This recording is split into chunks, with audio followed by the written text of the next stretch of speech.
So you go up every 2,000.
this Xfinity Wi-Fi is booming, booming, booming, booming, booming, booming, booming, booming. Let's go, boys. Come on.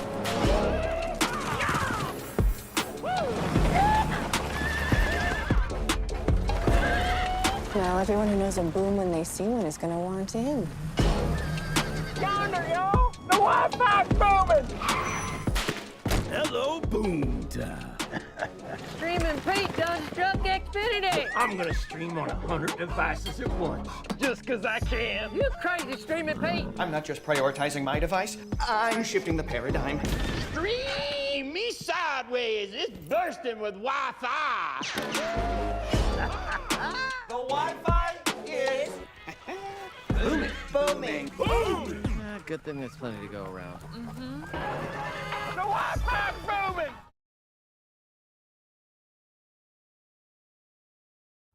Whoa, what is that? What the heck is that? Ana? Mom? Josh? Me away!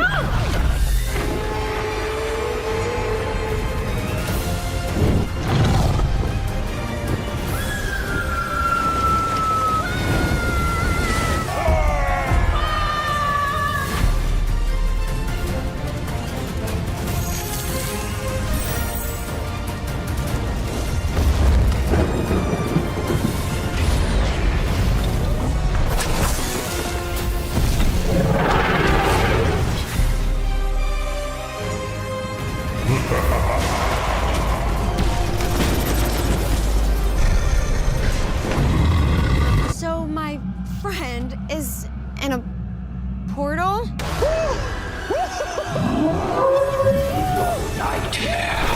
Epic Universe. Whoa.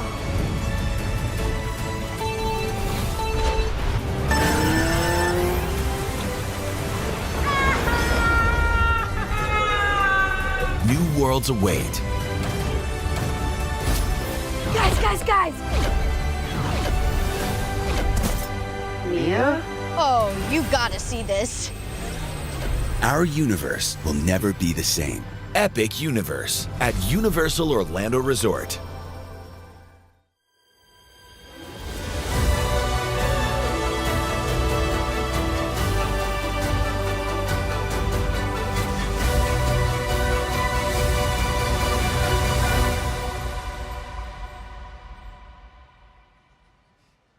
Good evening and welcome to the Universal Epic Universe Grand Opening Celebration presented by Xfinity. We are feeling all the feels. We are live inside the park, and after years of anticipation, it's finally here.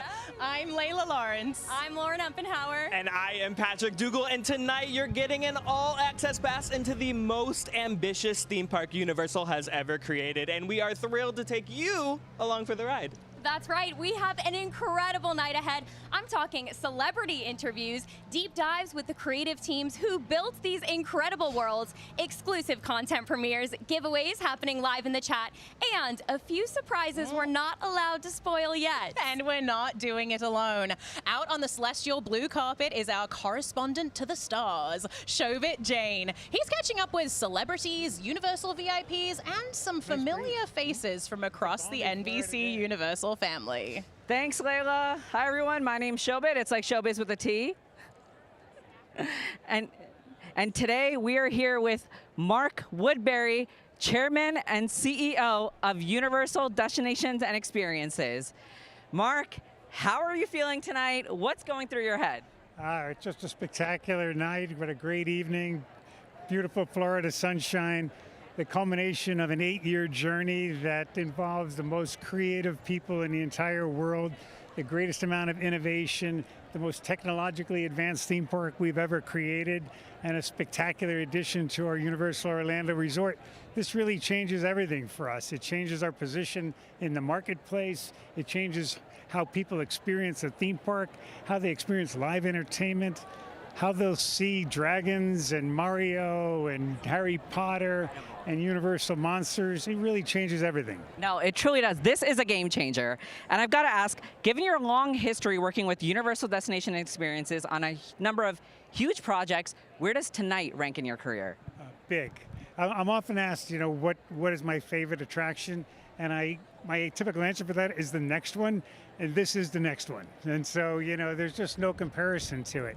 It embodies everything that we have developed over certainly my 35-year history with the company, technologically, creatively. It all comes together here. It truly does. And, I was speaking to someone from Universal Creative, and they mentioned that you mapped out the map of Universal Epic Universe on a napkin. Now, I got two questions. Is that true? And can I get that napkin? I think that's true. And I don't know where that napkin is, quite honestly. But, everything starts with a clean piece of paper, and this is no different. We tried to figure out how is it that we're going to transform our great resort at Universal Orlando into a full-week destination. We knew we needed another park, and we knew in making that park it had to be not just complementary to the great stuff we had done, but extraordinary in its own right. And that really started the whole journey. It's very extraordinary for sure. So speaking of extraordinary, I got to experience Universal Epic Universe for the first time at night during our team member previews. And I remember walking by you and you had the biggest smile on your face seeing the reactions of guests. So now I'm curious, what was your reaction seeing the park for the first time as a guest? Well, I don't think that smile has left since that night. When you work on something like this, and I know I can speak for our entire team, whether the creative team, the operating team, the technical teams, you work so hard on it. You really leave a piece of yourself in the work. It's almost like a part of you is left behind. And you get that piece back when you see the smiles on people's faces when they come in, when they cross through those portals and you see the awe on their face. You get it back. And so that's just part of what we do. I mean, looking around here, there are smiles on everyone's faces, my face included. We're all so happy to be here. So let's quickly have some fun. I got some couple questions. Okay. All right, what's your favorite Hogwarts house? Well, I think I'm a hippogriff, so I'm going to go with that. Okay, all right. And are you a front row person or a back row person on a roller coaster? I'm totally front row all the time. Oh, amazing. Same here, same here. And final question. I know you said that your favorite attraction is always the next one, and this is the next one, but tell me, what is your favorite attraction in the Universal Park? It's definitely the next one. Oh, Mark. Okay, well, thank you so much for joining me. I hope you have a great rest of your night. Thank you. Amazing. Thank you so much, Shobit. And thank you to Mark. Now, we'll be back to the blue carpet, but we'll also be visiting all 5 worlds of Epic Universe tonight, from the mystery of Dark Universe to the color and adventure of How to Train Your Dragon, Isle of Berk, and beyond. Plus, we've got exclusive looks at brand new content from across the Universal family. And did we mention there will be fireworks? Oh, yeah, I'm really excited for that. So grab a drink, join in the YouTube chat, and settle in, because it's the grand opening celebration live stream, and it starts right now with our first interview. So the guy in charge of this all, Shobit, take it away.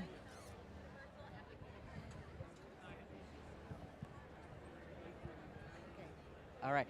Okay, I'm here with Karen Irwin, President and Chief Operating Officer of Universal Orlando Resort. Karen, how are you doing tonight? I'm doing great. It's great to see you. You look perfect for this event. Thank you, thank you. We had to show up for this grand celebration. I love it. And you're battling the heat to do it, so you look fabulous. Anything for Epic Universe, right? It is epic. We got to keep it epic, right? It is epic. Well, speaking of epic, how do you think Universal Epic Universe is setting a new standard for theme parks? Well, I'm just going to say you got to see it to really understand the answer to that question. But for us, Universal Epic Universe is a huge game changer, because we are adding this epic experience onto everything that we already offer in Orlando. So we have Universal Studios Florida, we have Islands of Adventure, City Walk, our hotels, Volcano Bay Water Park, and now this amazing and beautiful park. And there is just not enough time to see everything at Universal Orlando Resort in 1 week. I'm just going to tell you that. You're going to run out of time. We have 4 theme parks here. We've got many hotels. We need to spend the whole week at Universal Orlando Resort. And Oh yeah, and Epic Universe is just the new beginning for for Universal. So now I gotta ask, Epic Universe has been in development for several years. Any fun behind the scenes moments or challenges, maybe not so fun, that stand out to you? Well, clearly COVID was a challenge, right? So COVID came, this park has been in development for many, many years, and we had a vision of what we wanted it to be, and then COVID hit. So we had to shut everything down. We really weren't sure what was going to happen in the world, but very, very quickly we found that what people want is to be someplace where they can connect and share experiences and create memories where they can, remember their entire lives. And so we knew we got to go forward. We got to build Epic Universe, and we had such a clear vision for what we wanted to bring to life. And it really started with the first Harry Potter installation that we did, when we saw people walk into Hogsmeade and have that immersive experience and touch and feel and smell and taste everything that was Harry Potter. We said, we love that. And we got addicted to seeing people have that experience. We said, we want to create that over and over again. That's Epic Universe. We've created these amazing worlds where people can step into these incredible stories, incredible characters, and just live the experience. And it's almost, wish fulfillment. I mean, where else can you step into the Ministry of Magic? It's amazing. Oh, incredible, breathtaking. Yes. Absolutely. Yes. Well, thank you so much, Karen, for joining me, and I hope you enjoy the rest of the grand opening celebration. Oh, it's going to be great. Oh, thank you. It's going to be epic. It's going to be epic.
With Molly Murphy, president of Universal Creative. Molly, welcome.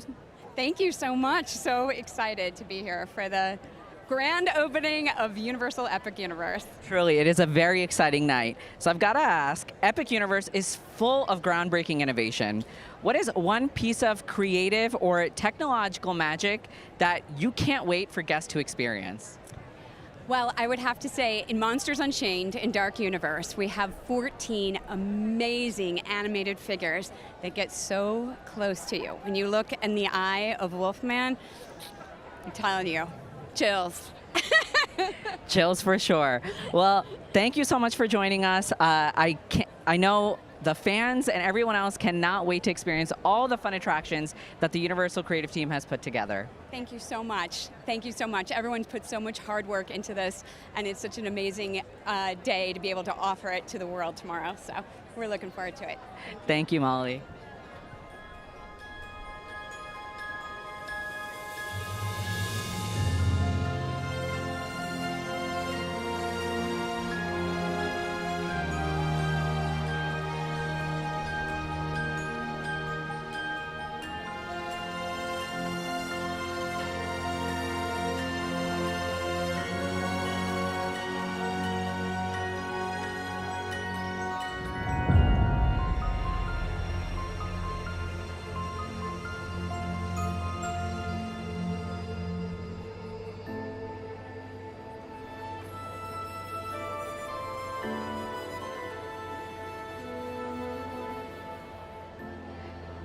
I'm here with Alice Norsworthy, President of Marketing at Universal Destinations and Experiences. Welcome, Alice. Thank you. It's great to be here. It's great to have you here.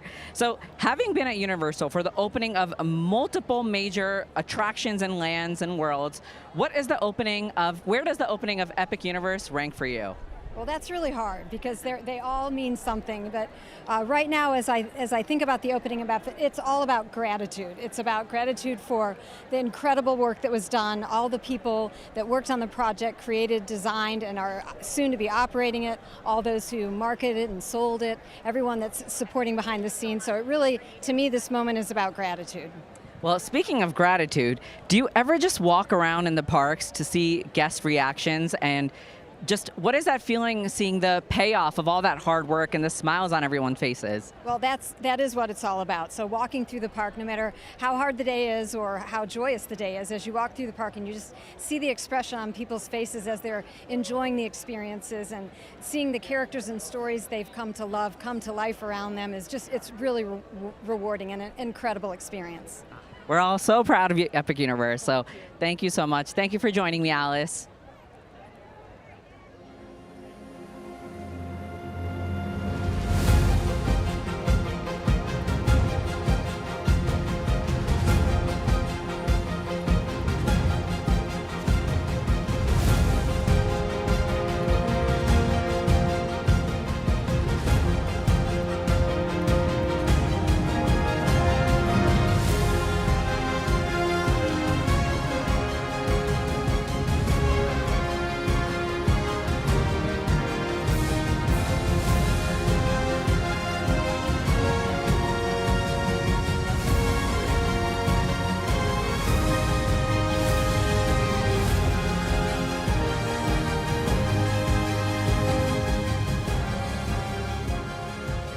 I'm here with Brian Robinson, Executive Vice President and Chief Creative Officer of Universal Destinations and Experiences. Brian, welcome to the grand opening celebration of Epic Universe. Thank you so much for having me. What's it like seeing this after all these years of imagination and planning? It's absolutely emotional. My heart is pounding, my heart is big, and I'm so excited to see everyone as they come through this gate and witness this absolute glorious creative endeavor. You know, it took over 500 visionaries and leaders to bring this park to life. Looking into the camera, what would you want to say to them tonight? I am in absolute awe of you, your humanity, your creativity, your passion, and your love for what you do blows my mind and is going to set the world on fire. Thank you. Okay, I'm sure we're all crying at home. Thank you so much, Brian. Thank you. It's great having you here. Thank you so much. Bye, everybody. Thank you.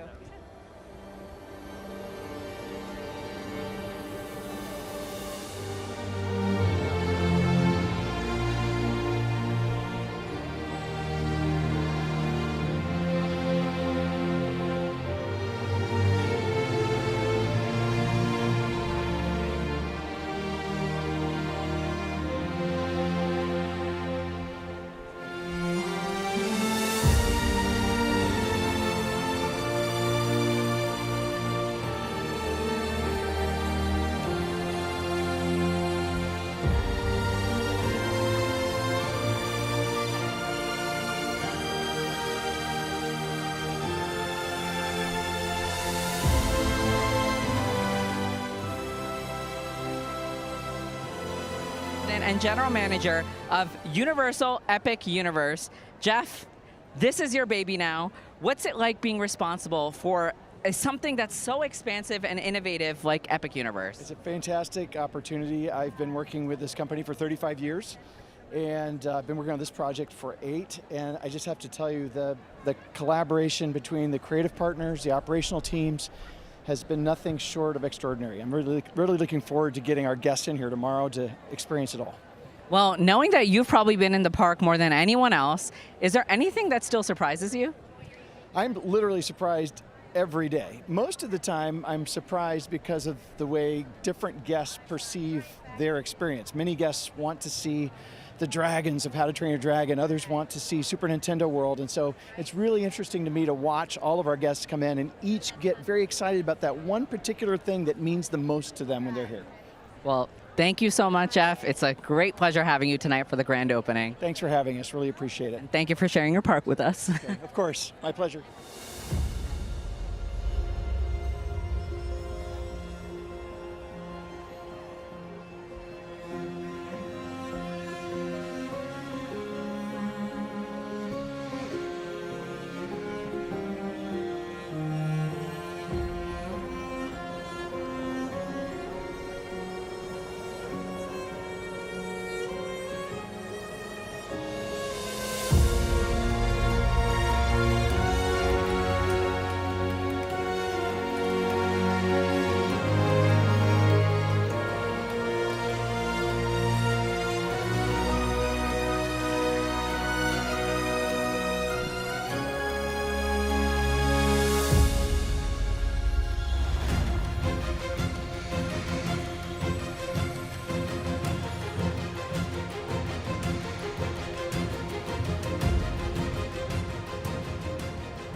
I'm here with Tom Williams, former chairman and CEO of Universal Parks and Resorts. Tom, welcome to Universal Epic Universe. Well, thank you. I feel like I should be the one welcoming you. What a great and glorious day this is, and what a perfect evening for the grand opening. Beautiful day. So, speaking of grand openings, you opened Universal Studios Florida back in 1990, and you've seen a lot of the growth of this company over the years. Did you ever imagine 35 years ago, when you were opening Universal Studios Florida, that someday right here in Orlando, we'd be standing here having 4 parks, 11 hotels, and we'd have a presence all over the globe? Yeah, I wish I could say I could envision it then, but I have to admit, no, I couldn't. But I did know that we had a huge future ahead of us, and it was just ours for the taking. We have such a great library of film content because of our studios. And bringing that to life in the full cooperation, of course, with our creative consultant, Steven Spielberg, was just a natural. So it's been nothing but growth ever since. Well, how does it make you feel hearing all the exciting announcements about where the future of Universal is headed, the growth that we're experiencing, and all the places that we're expanding over the globe? I think it's fantastic. I know Universal, isn't it a great name, Universal, to take around the universe? I mean, the entire globe is there, and as you know, we have parks in Singapore, Beijing, Osaka, and of course Hollywood, where it all began, and soon to be in Europe, in UK, and can't tell you how exciting it is to see that marvelous product be brought to life to peoples around the world. And you were such a big part of it, and you continue to be. So thank you so much. Thank you. It's my pleasure to be with you. Thanks for being here. Thank you, Tom.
Shobit. Oh my gosh, these interviews are incredible. It's like we're getting the inside scoop from the creators of Epic Universe. Now, I just visited, I'm appalled to say this on camera, but I just visited Epic Universe the other day for the first time. First time with my 3-year-old daughter. We spent so much time in Isle of Berk. So sweet. I sobbed through the Untrainable Dragon show. It was incredible. I know you two have had so much more experience with Epic Universe. So Lauren fun.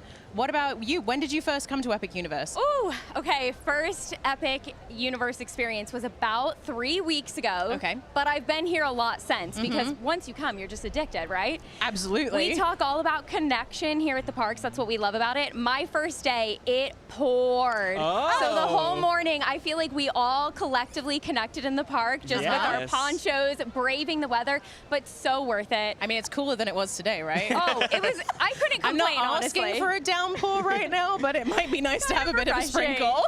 So yeah, it was absolutely lovely. The sun, of course, in true Florida fashion, did come out, and we got to play an adventure, and it was super magical. Oh, it's incredible. Yeah. Now, Patrick, I can't even right now. I Okay, know. listen. Go I ahead. might have the most experience We here. know, And you're the like- funniest thing is, I don't even live here. No. I am on the that's a other shame. coast in LA. So you experienced Epic Universe quite Yes. early. I mean, you've been following the construction Oh. and development of Epic Universe since its inception. I think almost, anyone right? who is a theme park fan has been following Yeah. this for years now, following the construction, seeing what we were going to get, and to be here today is crazy to think Yeah. about. So when did Surreal. you first visit? I first visited about March. Okay. So early previews. So it was kind of still, in previews. Things still were in construction. We were yeah, still, but we're still going. still walking through that portal for the Yeah, what first was time, that walking through feeling? the Chronos, stunning. Incredible. And to be one of the first people to do it must have been incredible. Now, you, as you have said, are a theme park buff. Yes. If I mean, I don't know. I'm going to proclaim you Okay, theme park I'll take buff that of the title. I'll table. take that title. Okay, so you've obviously experienced Epic Universe. How many times have you been here? This will be my 5th. Okay. So I've done 5 full days here at Epic So Universe. you have like a fairly good idea of what's going on around Sure. here. What is your favorite portal? Ooh, going into it, I have to say my most anticipated portal was Dark Universe. I am a big fan of the Universal monsters, horror, all that, love that. But what really took me by surprise is how endearing and heartfelt How to Train Your Dragon Isle of Berk was. Yeah. I was so surprised by how moved I was by that entire experience. Like you said, tears, chills, the whole time. I think you met Toothless. Have you met Toothless? It is a life-changing experience. We're going to switch it up a little bit here. Showbit has someone so special walking past on the carpet, and we don't want to miss him. So let's go to Showbit. Oh.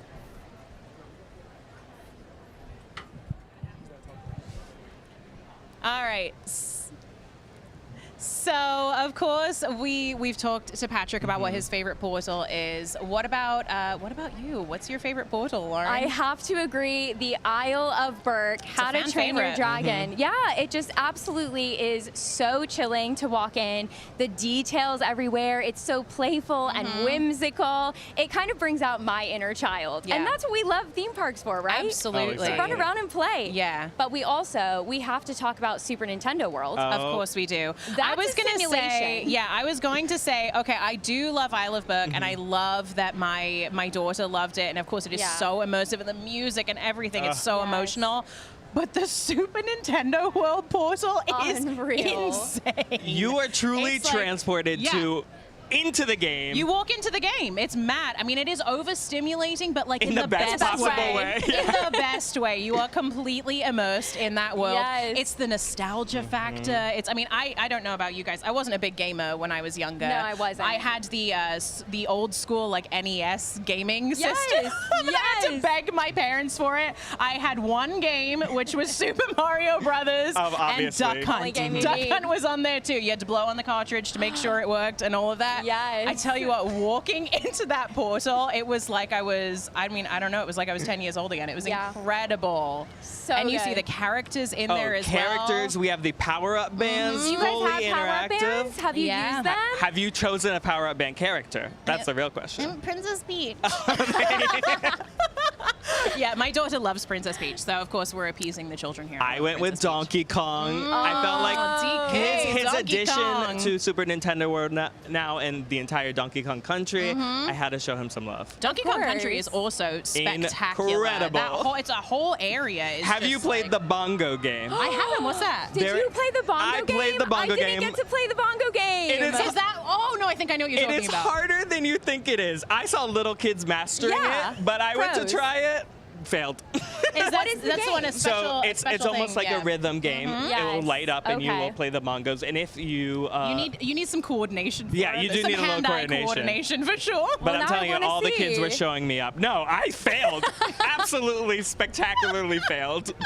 I'm gonna give it a whirl. I feel like I'm musical. I think I feel like I could do that one. Yeah. So we are going to talk about food a little bit later on as well. Yes. And I know that. Okay, listen. I am in great company here because these two are both incredible foodies. We like food. Yeah. They give what's wrong the with that? best recommendations. So Lauren.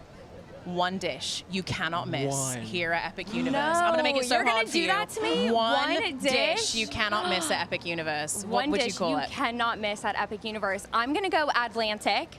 And I'm gonna go the salmon. Guys, that was the best salmon I have ever had in my life. Wow. That in her life. I Not eat a lot said of lightly. So I'd go there. And just the scenery, if you have time to sit down. Atlantic is cool gorgeous. off. Truly. The fish are just floating around. You feel like you're in an aquarium. The perfect like in place the at tank. sunset. Yeah, absolutely. Yes, now, gorgeous. Showbit has also had a lot of experience here at Epic Universe. So let's throw it back to him and see what he has to say. Yeah, I mean, I'm here with Antonia Carlotta, who is the great-great-grandniece of Carl Laemmle, the co-founder of Universal Pictures. So if we're talking about experience, it is Antonia right here. Welcome. Hi, thank you so much for having me. Thank you. It's just so exciting to be here right now. It's so exciting. I mean, thinking about it, Carl Laemmle, your great-great-granduncle, came here to America with $50 in his pocket. And now we're standing here as we open a multi-billion-dollar theme park. What would he say right now if he were here? I mean, I just think that he would have so much pride for what this is. You know, he started Universal Studios. He also he invented the movie studio tour. He started bringing people to Universal because he knew that that was a way people could connect with his movies and with his work. That was something he was so passionate about. So to see, you know, this feels so much like an extension of what he did, but times a million. I think that he would be so proud. I mean, truly, he planted a seed that is still growing, right? Universal was a movie studio, and it grew into a studio tour, which then became an attraction, which then grew into a theme park at Universal Studios. I mean, it continues to grow, and we're standing here witnessing this grand opening of Epic Universe. How does it feel to see his legacy live on, but also for Universal to continue innovating? I mean, it's such an honor, I think. It's just such an honor. It's so exciting to see how much that it's grown, how much it is changing. I think that Carl Laemmle in his time was at the forefront of innovation. He was always trying to get ahead, find the next thing, and grow. And I think that Universal's continuing that legacy really beautifully. Well, thank you so much, Antonia, for joining us tonight. Thank you for having me.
I'm here at the blue carpet still, sweating, but it is so exciting, and everyone's walking in. We've got special guests, VIP, celebrities. The carpet is buzzing right now, and it is so it is very fulfilling to see guests walk through the Kronos, jaw dropped, seeing the beautiful world, the beautiful theme park that Epic Universe is. We are really putting this park back into theme park, and the moment you walk through the Kronos, you will see it for yourself. And it is just so a beautiful moment to be here for this grand celebration for this park.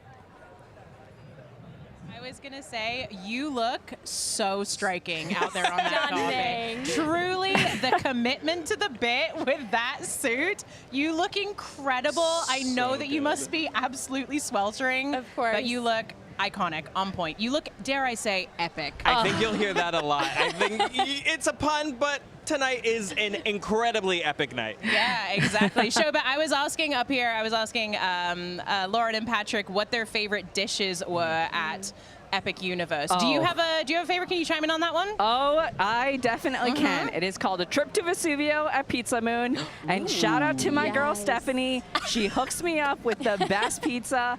It is to die for, and I kid you not, it is elevating what theme park pizza is. It's not even theme park pizza, it's pizza. And I came from New York, so me comparing Epic Universe's pizza to New York, I mean, it truly speaks volumes. That is high praise. Also, Stephanie is going to have a line around Celestial. Oh yeah, ask for Stephanie at Pizza Moon, everyone. And truly, I think you talked about elevating pizza. I don't know if you had a chance to visit Pizza Moon, but there is an ube crust pizza as well. It is purple. Yes. It is incredible as well. So we didn't get to ask you, is that your favorite, or do you have a different that might be what I have a laundry list of delicious food to try at Epic Universe, but one of my favorites is actually over in How to Train Your Dragon, Isle of Berk. They're the macaroni and cheese cones.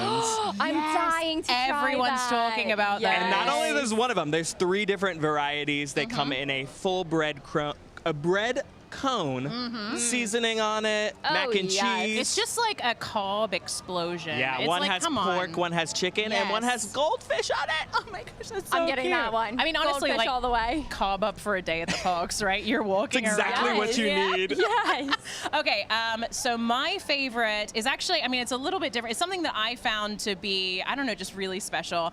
I'm really kid-centric, guys, if you couldn't tell. I have a 3-year-old. I love her dearly. Shout out to Kaya if you're watching. I love you. But we went to the Toadstool Cafe in Super Nintendo World. They have the most adorable kids meals. You get the special little, there's like a little Mario figurine in there as well. There's a, what is it, a question block as well. A little paper question block, and there's a chocolate cookie inside. Also, and it's shaped as a gold coin. Yeah, also they give the kids broccoli, so like, I mean, parents out there, you know. Get a little vegetable in. They make the broccoli look appealing to the kids, so I love that so much. I know we talked about favorite worlds, and if Showbit is still out there. Showbit, did you have a favorite world out in Epic Universe? Well, speaking of favorite world, I'm here with Peter Van Roden and Bruce Campbell. Bruce Campbell is the Chief Revenue Officer of Warner Bros. Discovery, and Peter Van Roden, the Executive Vice President of Global Themed Entertainment of Warner Bros. Discovery. Welcome to Universal Epic Universe. Thank you. Thrilled to be here. It's great to be here. It's exciting.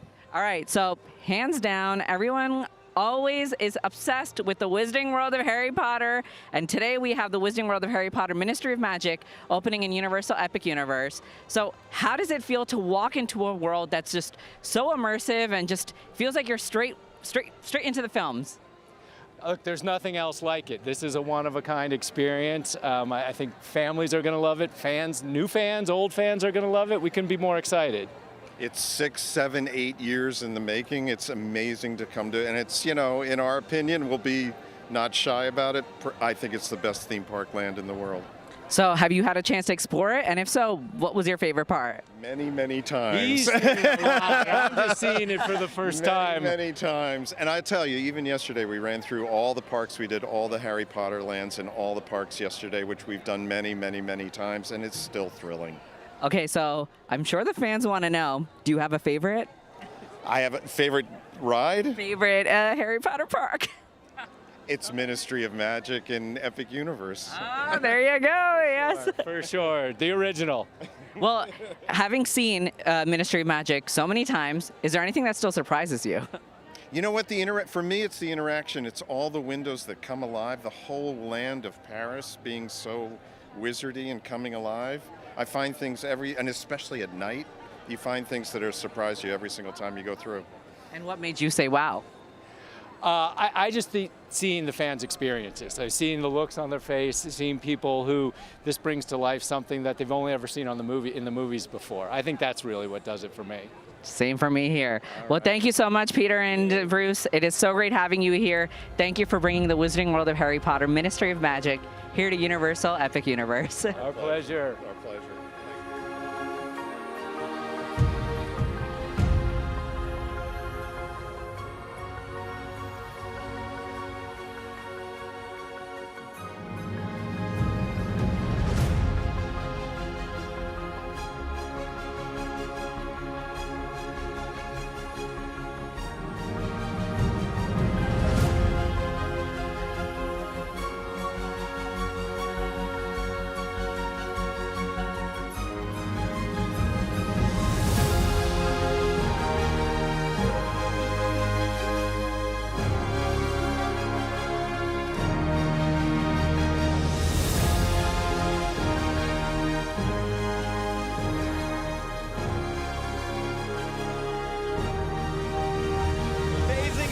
Thank you so much for bringing those incredible interviews. But stay here because now we're going to be taking the show into the park as the party here continues. That's right. Showbit, don't go anywhere. You keep strutting that blue carpet and get us some more interviews. And if you're just joining us, welcome. This is the Universal Epic Universe Grand Opening Celebration presented by Xfinity. We're having so much fun out here in the park. We are coming to you live from inside Epic Universe during the opening celebration.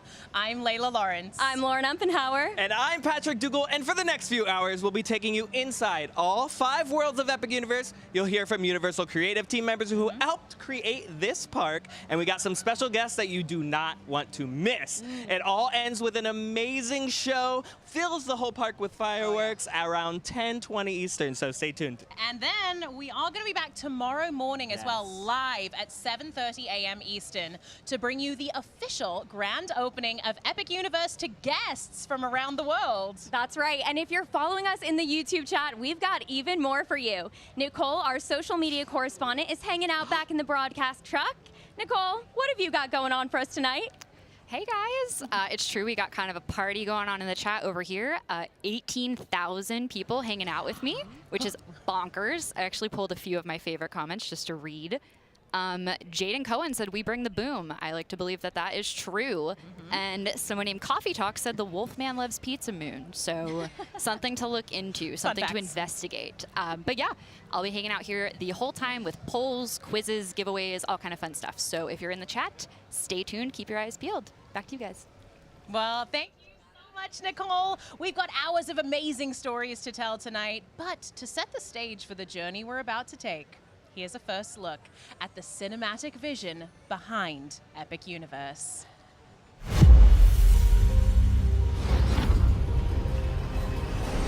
Beyond this gate, find gardens green and epic worlds to fill your dreams.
Welcome back. Now, there's an incredible docuseries in the works that is telling the story of Epic Universe and so much more. And we got an exclusive first look right now. This is a peek at Epic Ride, the story of Universal theme parks. Now joining us now from the documentary series Epic Ride, the story of Universal theme parks, great title by the way, is the executive producer, one of the executive producers should I say, John Marks. Lovely to have you here, John. Thank you so much.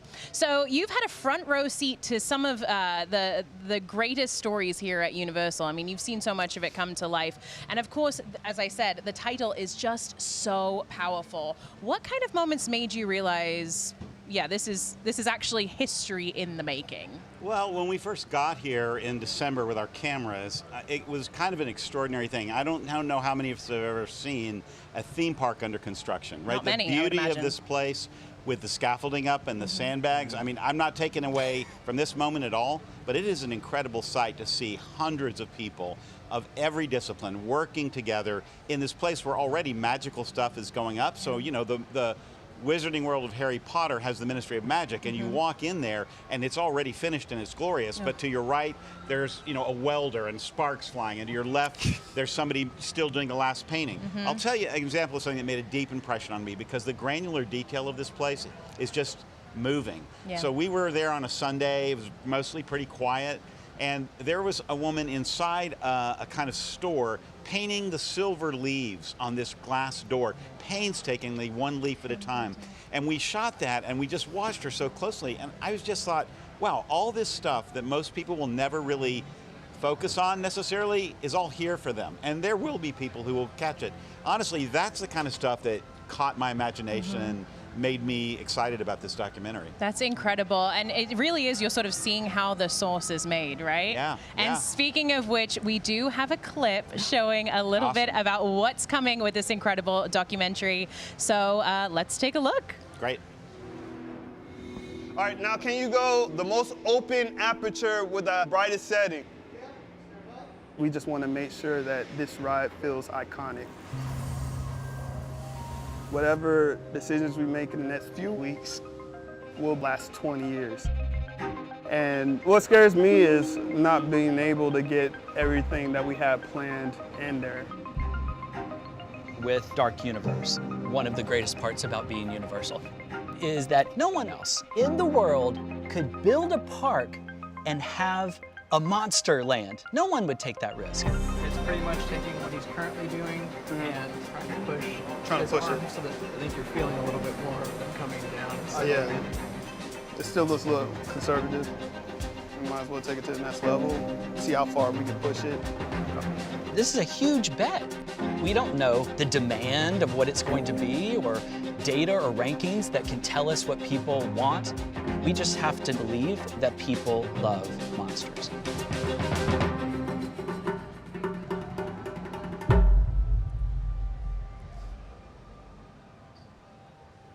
Thank you so much, John. We really appreciate you taking the time out to be here with us. My pleasure. Cannot wait to see this. It's out on Peacock, right? That's right. Absolutely. Now we get to let you go. You go enjoy Epic Universe. Yes, thank you so much for stopping by. My pleasure. Thanks for having me. Have so much fun. Okay, now let's turn our attention to where the journey begins, Celestial Park. This world isn't just the heart of Epic Universe, it's the heartbeat of the entire experience. To help us understand how Celestial Park came to life, please welcome Adam Rivest from Universal Creative. Welcome to the heart of Universal Epic Universe, Celestial Park, the first world you'll encounter as you journey through here. I'm here with Adam Rivest from Universal Creative, one of the brilliant minds behind this spectacular new world. Adam, thanks so much for joining me. Thank you for having me. So when guests first walk through the portal, they're surrounded by gardens, running waterways, and incredible architecture. What was the vision behind creating this as the starting point for Epic Universe? So this whole Celestial Park is really just a place to connect. It's where the Chronos connects the heavens to the earth. It's where the portals connect to Celestial Park, and it's a place for us to connect with each other and tell the stories of our adventures. So the detail is breathtaking, from rolling gardens to mythological designs. How did the team approach blending cosmic themes with natural beauty? Yeah, we started with something that was very familiar, an architectural style that looks very much like a World's Fair. And as you look closer into that architectural style, you're going to start to notice celestial elements, moons, stars, and that layer of celestial spreads across the entire land. And I think that just elevates something that was very familiar and makes it very special. There's such a peaceful yet adventurous feeling to Celestial Park. What emotions were you trying to evoke with guests as they first enter? All of the emotions. Universal's mission is to ignite the thrill of feeling fully alive. You feel the awe when you first come in and look at it. You have the thrill of Stardust Racers. There's these moments that just take your breath away, and I think it's what really makes this place special for everybody. Okay, Adam, I've got to ask for our viewers, what are some hidden gems that you can share with us? Yeah, I mean, the biggest hidden gem is standing behind us, so it's not really that hidden, is it? The Kronos represents everything of Celestial Park. You have the 4 medallions, which represent each one of the worlds in Epic Universe. There's a Pegasus, which represents the constellation Carousel, and there's 2 comets, which represent Stardust Racers. So the whole park is represented in the Kronos. The Kronos is the key to this whole place. Speaking of action, if it's thrills you're after, Celestial Park has you covered. Let's go check out the high-speed excitement of Stardust Racers.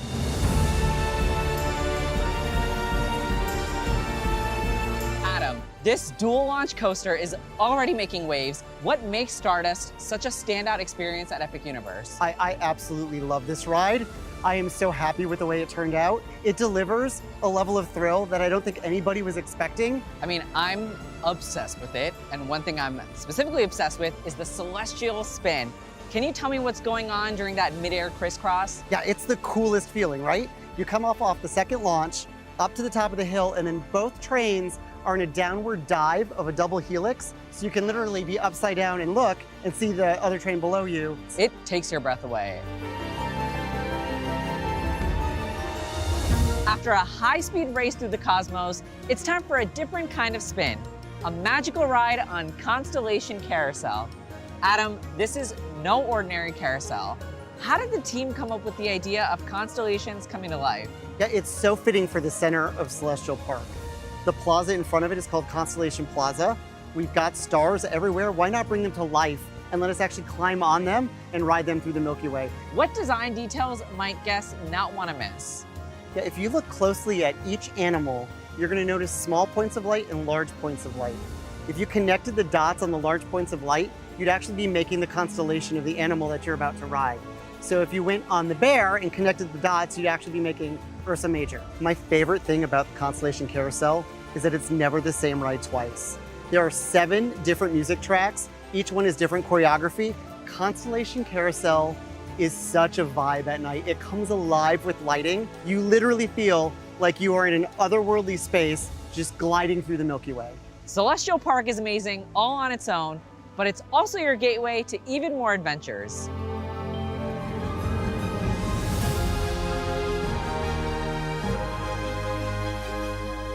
These portals are stunning, like giant glowing gateways. How did your team approach designing these portals to represent the different worlds beyond Celestial Park? Yeah, these portals actually serve 2 functions. The first is their wayfinding through all of Celestial Park. You can see the towers from all over and you know where you're going. The second, of course, is it is the overture for the symphony you're about to go into. We are setting the stage for the world that you're about to experience. How important was it for your team to create a seamless transition between these worlds? I think the portals are essential to the entire Epic experience. As you step through them, you start to experience the sounds and the lights of the world that you're going to as echoes. And the further you go through the portal, the louder those echoes get until you're in a completely new world. So each portal has its own quote. What does it represent?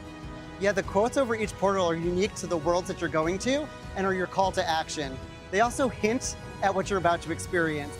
Of course, there's plenty more to explore inside Celestial Park, from incredible dining and retail to nighttime fountain shows.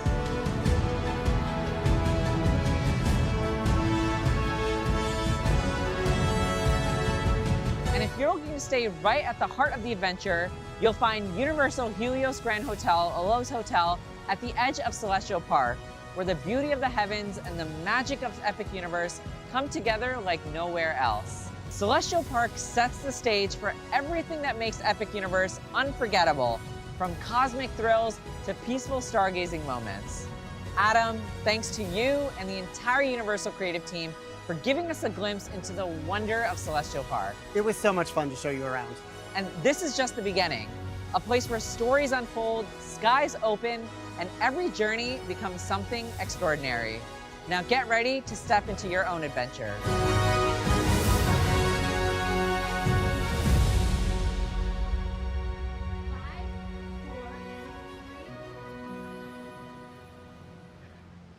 So we are here with Adam Rivas from Universal Creative. We were just chatting. You said you've basically been living here for the past 6 months. So from everything, you've been working on this since the beginning.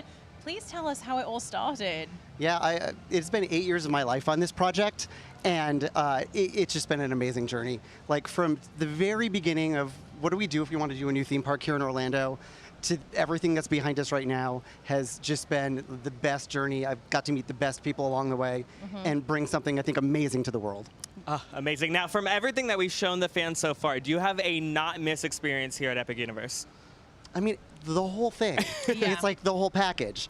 The food is amazing. The attractions are amazing. If you're here at night, it's a completely different space, and I love the vibe at night. Yeah, absolutely. I mean, we've talked about the energy and the design, but how would you describe the emotion behind this moment? Now that we're all together here at Epic Universe, I mean, we were talking a little bit before the cameras started rolling, and I don't want people to miss this because I said that Celestial Park is a bit like the heartbeat of the park, and you said that's how you feel as well. I do. I tell people, over this process of developing and building this whole park, there's been moments that have just been like emotional hits for me and for the team. The first time that we heard the music of Celestial Park, I had to cry. It was like my kid said its first words. So striking. And I think tonight is the next step in that. Like we're sending our kids off to high school from graduation to go meet the rest of the world. Absolutely. It is truly a beautiful and incredible park that you've created here. I mean, Celestial Park really is. It's the place that everyone has to return to. It's alive. In between the portals, right? Absolutely. I say it's a connection. Yes. It connects the heavens to the earth through the Chronos. It connects all the worlds together through the portals. It connects us with the gardens and nature. And it connects us with each other where we can share our stories of our adventures. I need that on a t-shirt. I love that. I love that so much. Thank you so much. Yes, thank you so much. And now from the stars above to the skies of Berk, it is time to fly with some dragons. Let's head into the world of How to Train Your Dragon, Isle of Berk. Thank you so much, Adam. Welcome.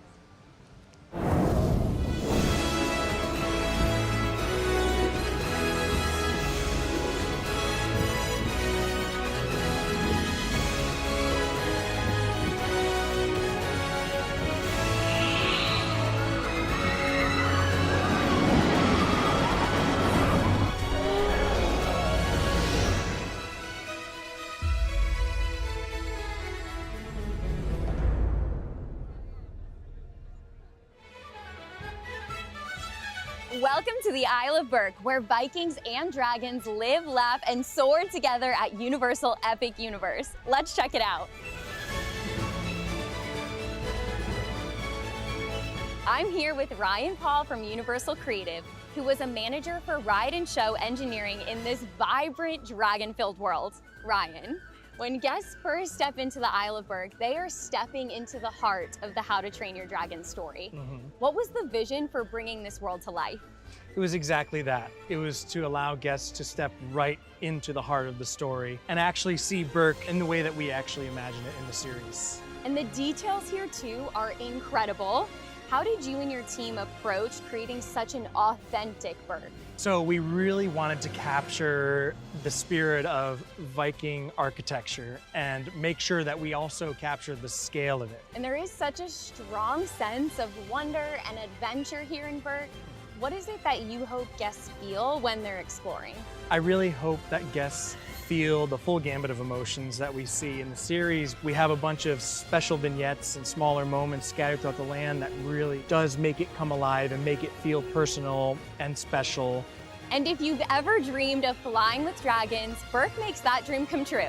Let's check out Hiccup's Wing Gliders. Ryan, this family thrill coaster looks like so much fun. What is it about Hiccup's wing gliders that's such a standout attraction here in Berk? Yeah, so I think what really makes it stand out is the fact that it's integrated into the island of Berk itself. So not only do riders get to experience the excitement of careening through, onlookers get to experience it as well. And I think that's incredibly special, and it adds a lot of kinetic energy to the land. How important was it to take Hiccup's spirit of innovation and adventure and incorporate it into this ride? So that's basically what the attraction story is all about. Hiccup, the inventor, has come up with a device that'll allow us to fly alongside dragons. And so we've captured his essence, his spirit in that storyline. But I think Toothless may have a little bit of a problem with a device that allows you to fly without using dragons. And the action is just getting started. New Vikings can test their skills right here with Dragon Racers Rally and Fire Drill. Ryan, Dragon Racers Rally allows guests to take control and fly their very own dragon. What inspired this ride? So Dragon Racers Rally is inspired by dragon racing itself, as we saw in the actual series. It captures that same spirit of competition and allows us to actually take flight and compete in the same nature as all of them. And then we have Fire Drill, Yes. which this one's just pure Viking fun. We've got water cannons, boats, and it definitely has Rough Nut and Tough Nut's names written all over it. How did you take their hilarious energy and incorporate it into this attraction? This attraction is entirely based over their new management of the Fire Training Academy here. You have one side of the boat competing against the other side of the boat, all that to determine a winner. And you will either get praised or shamed by Rough Nut and Tough Nut themselves, depending on which of those you are. How important was it to you and the team to make sure that Berk felt interactive and really just alive for guests of all ages? Being able to interact with it makes the experience so much more special, and that's why things like Fire Drill, like Dragon Racers Rally, those are really important to incorporate into the world here. And of course, Berk isn't just about thrills, it's about heart too. Let's check out the Viking training camp.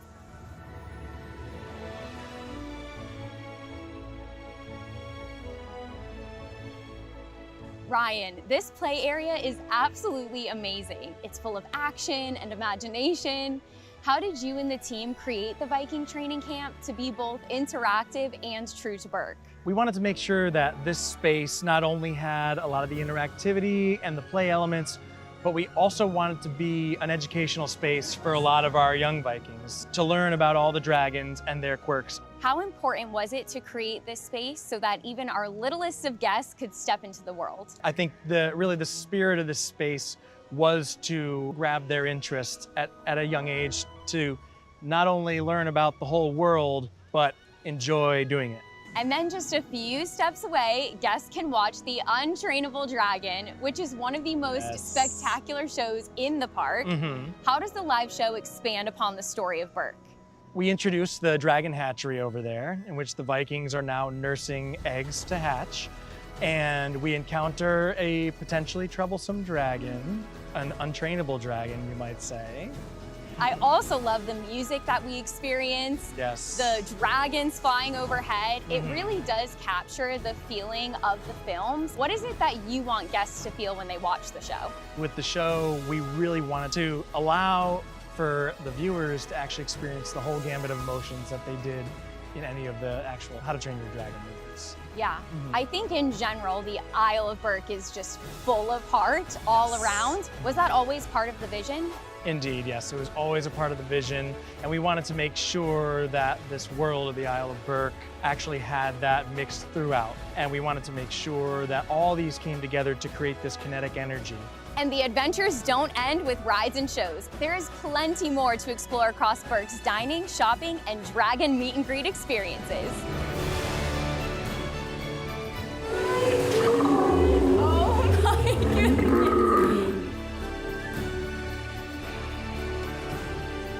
Oh, the fires have been lit. There's more meat. Come on, come on. Okay.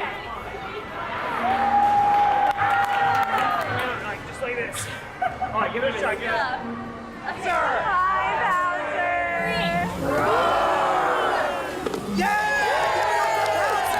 From soaring with dragons to racing like a Viking, the Isle of Berk is an adventure like no other.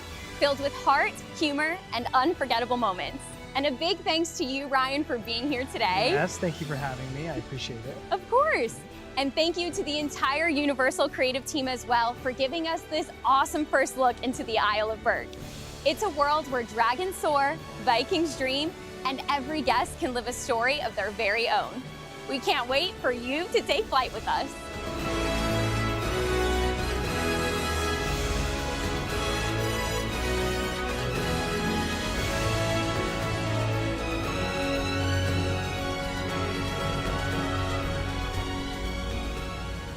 Joining us right now is Ryan Paul. Welcome. Yes, thank you so much for having me. Yes, now we just saw that whole thing of How to Train Your Dragon, Isle of Berk. Fans love these movies. I love these movies. But Same. translating those movies into a living, breathing theme park, where do you even start?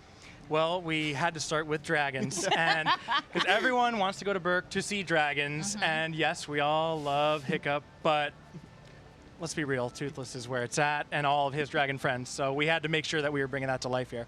Absolutely. Now, the world is so textured. Of course, it does have the dragons, the stars of the show. Yeah. But there are also lava rocks. There's dragon statues. There's the boats on the docks, the benches. Yeah. Oh, my gosh. What's one detail that you hope that super fans will pick out and they'll notice? Ooh, the one detail. You know, there's hidden Easter eggs that are in there throughout the land that we've kind of tucked away, that we're hoping that the fans, maybe even beyond the Isle of Berk, might find. Oh, so, can you give us one? Can you give us one little something that people can look for? Well, there is something that's on the back of the Celestial Park Stardust Racers train. Okay, okay. All right, we won't say any more than that. I won't say anything more Just than that. perhaps Just take a look next time you're over there, right? See what's going on over there. Yes, and of course we've seen some amazing fly-throughs of Isle of Berk. But from a personal standpoint, do you have a personal favorite area? You know, I have been asked this question a bit, and I sound a little bit like a broken record when I answer it, but obviously we have all of our main attractions there. You know, Hiccup Swing Gliders, Dragon Racers Rally, Fire Drill, all awesome. But what's special to me is all of the small moments that you find scattered throughout the land. Whether you're spending time with our Snow Wraith or our Cloud Jumper, or just hanging out with some of the sheep that we have all over the place. Yes. You know, those moments are, in my opinion, what makes How to Train Your Dragon Isle of Berk a real special place. And the main attractions themselves tie into kind of the kinetic energy of the space overall. They're very visible. You can see the individuals on them having a blast themselves and kind of catch a bit of that light coming off of them, you know? Absolutely. It is truly so immersive. You are absolutely transported to Berk. It is incredible.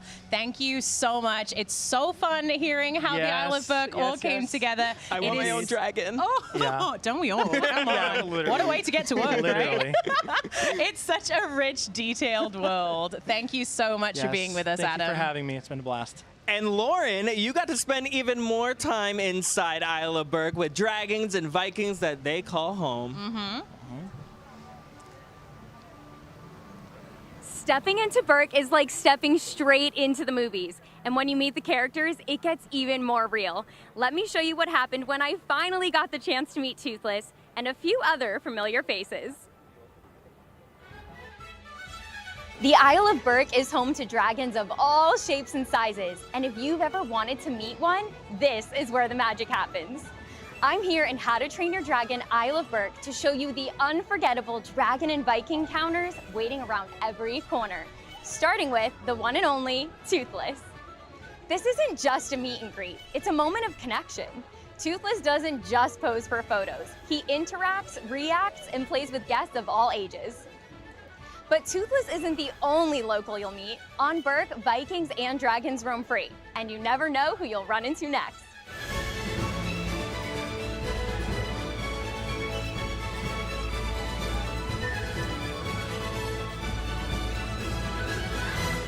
What makes these encounters feel even more special is the setting.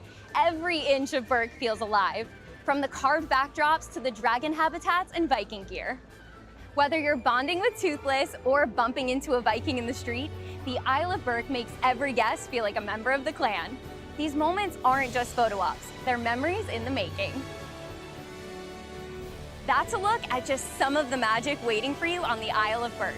From dragons to Vikings, this world is full of surprises, and we can't wait for you to experience them all for yourself.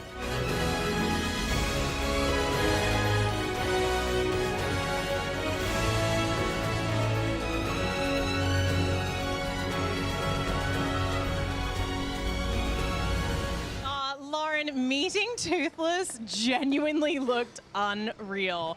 What surprised you most about that interaction in person? We were literally watching it, and I was saying to Patrick, I was like, oh my gosh, Lauren is so cute, but look at Toothless. Best time.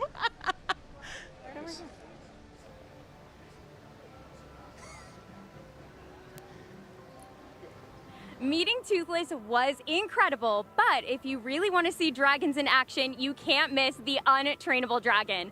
What the entertainment team pulls off on that stage is pure magic, I'm telling you. Take a look.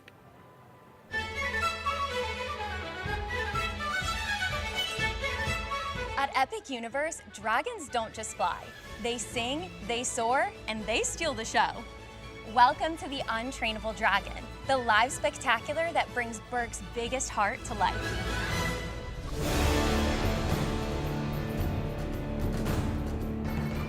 This is one of the most unforgettable experiences in the Isle of Berk. Behind every wing beat and spotlight cue is a team of talented performers, artists, and technicians, all working together to bring dragons to life.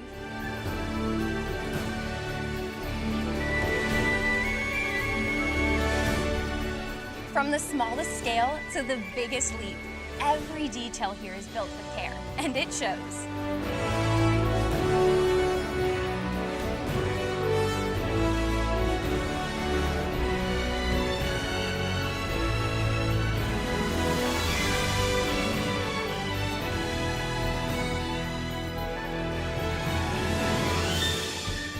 This show is more than just a spectacle.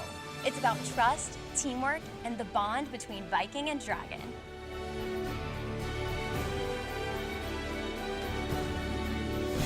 Whether you're cheering in the audience or helping dragons take flight behind the scenes, the Untrainable Dragon is pure Berk, full of heart, humor, and magic in motion.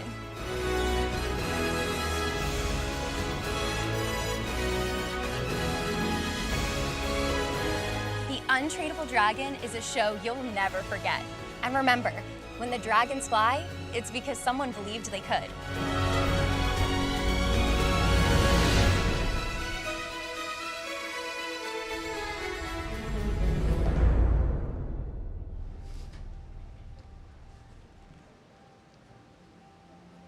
We've talked about dragons soaring and Vikings singing, but honestly, none of it would land without the music, right?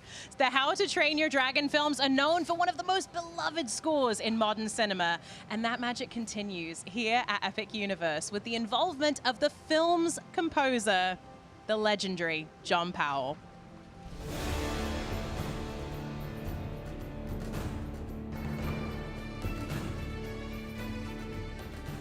My name's John Powell. I'm the original composer of the score to the film How to Train Your Dragon, and we're here doing new interpretations of the music from that film for How to Train Your Dragon, Isle of Berk.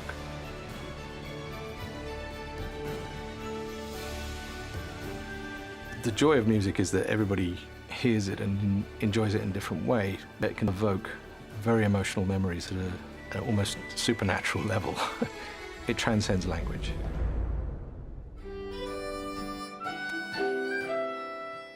Sometimes it isn't really musical until it gets to the players. I basically just sent the tunes, so they're kind of pulling out the roots of it, in a way. The musicians experimenting and figuring stuff out. It's been a joy to watch. This is the one, John, where we had the melody between the two whistles. Right. You can just feel your way through it.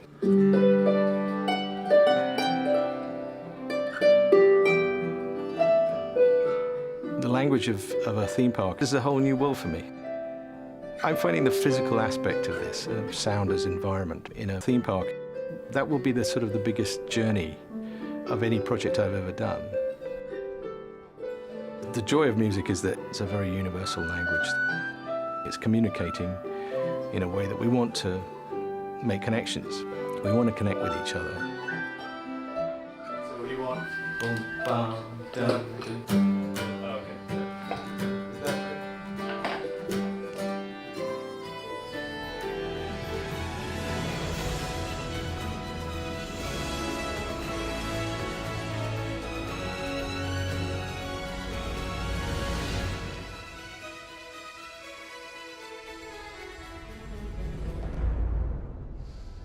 I love when a film score just hits you like right in the heart. Honestly, so emotional. It is truly so striking. It's so moving. It's like, I don't even know. It's like the music just, I automatically start crying. I feel like when I hear the music. And just walking around Berk here at Epic Universe or watching the films. I actually had a chance to check out the new live action How to Train Your Dragon movie. All right, show off. A little bit of a flex there, but also incredible. I will tell you, anytime I hear Test Drive, immediately tears. Yeah, absolutely. And you can hear that music in the Untrainable Dragon as well. I mean, I was shamelessly sobbing throughout the entire show. It is the best theme park show I have ever seen, hands down. I mean, the caliber of the Singing, performers. dancing, it's dragons. everything. Yeah, absolutely. What more could you possibly want? And that music really is just like it's what binds everything together, and it just hits you right in the feels, doesn't it? Yeah. Yeah.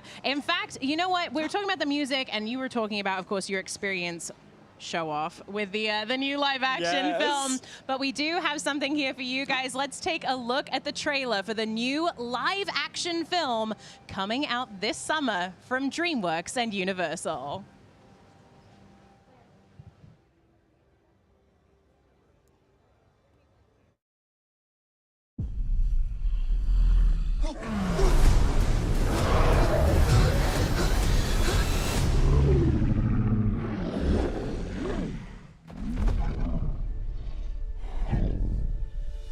Toothless. It's okay. I won't hurt you.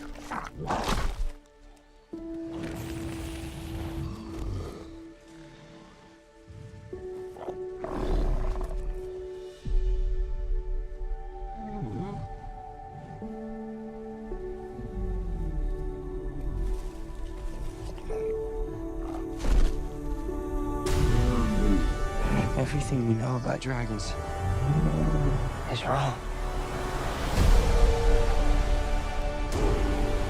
The reign of the dragons. That's right here, right now. I'm the first Viking who wouldn't kill a dragon. First to ride one, though. All right, bud, you ready?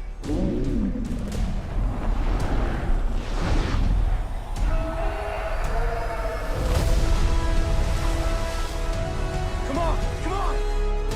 Yeah, look at us. My fault!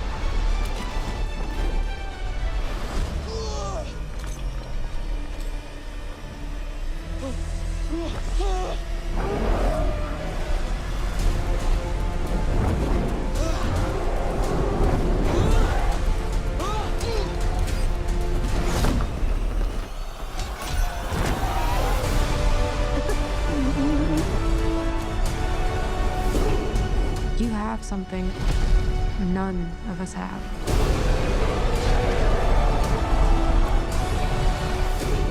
Come on, bud!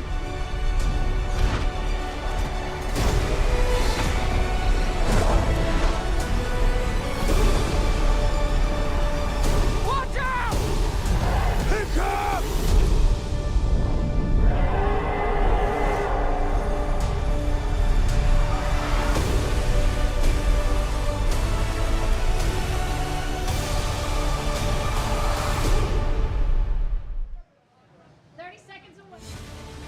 Get ready for an epic summer. Oh, yes!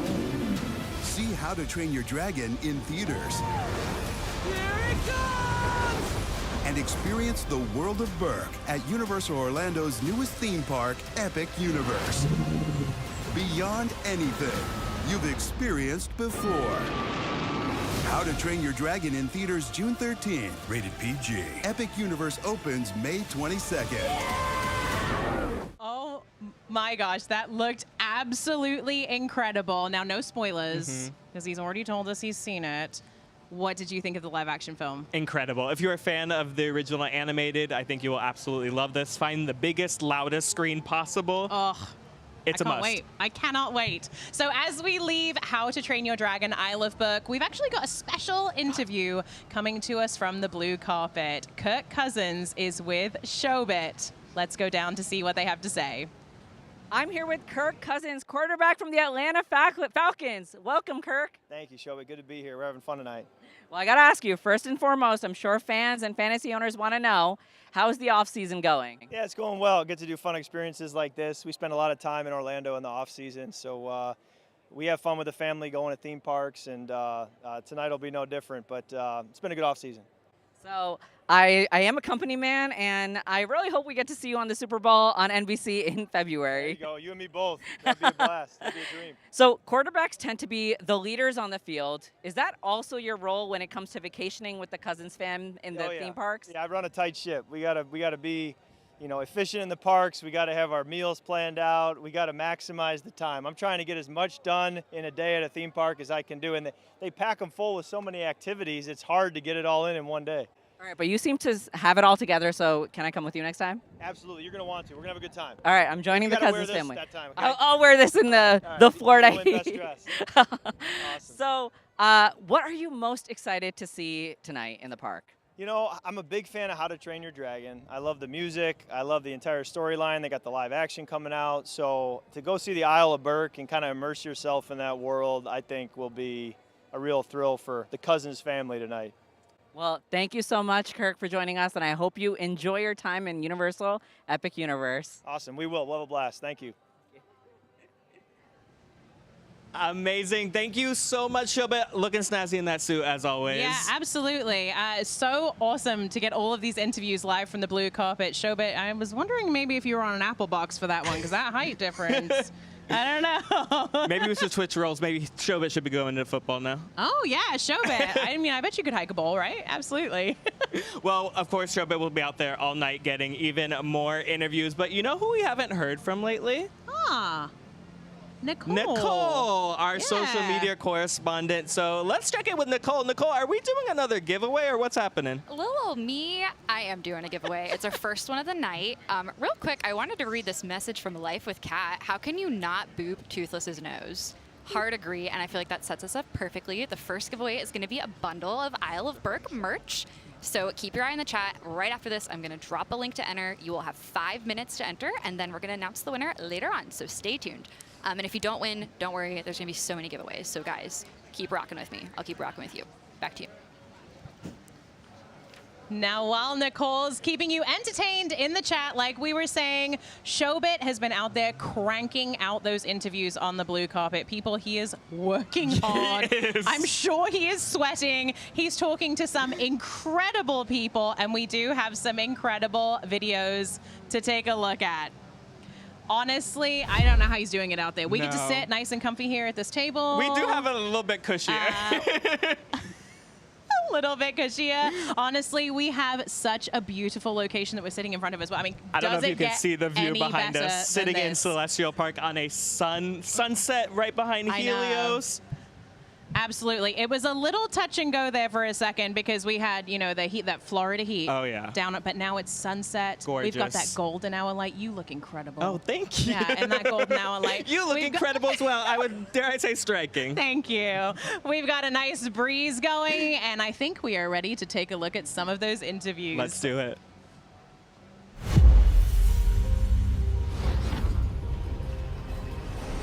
Beyond this gate, find gardens green and epic worlds to fill your dreams.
an incredible evening we have here. Honestly, I'm so thrilled to be a part of it. I feel like, honestly, one of the luckiest people on earth to be here definitely. at Epic Universe on this incredible night. We've got this golden hour light in behind us that we were talking about.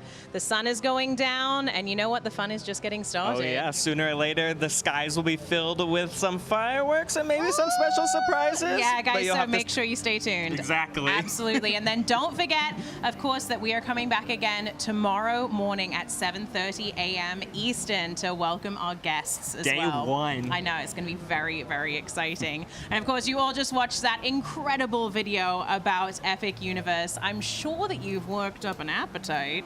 And so lucky for us, we have the man behind the flavors of Epic Universe here with us tonight. Please welcome Chef Jens, who is the executive chef for Universal Orlando Resort. Now, could you possibly take us through what you've brought us here this evening? It's sort of a nice selection of things. Yeah, good spread. So we have a little bit of a spread from all our 5 worlds in front of us. I mean, like you said, the food is just as much as an attraction as some of our beautiful attractions.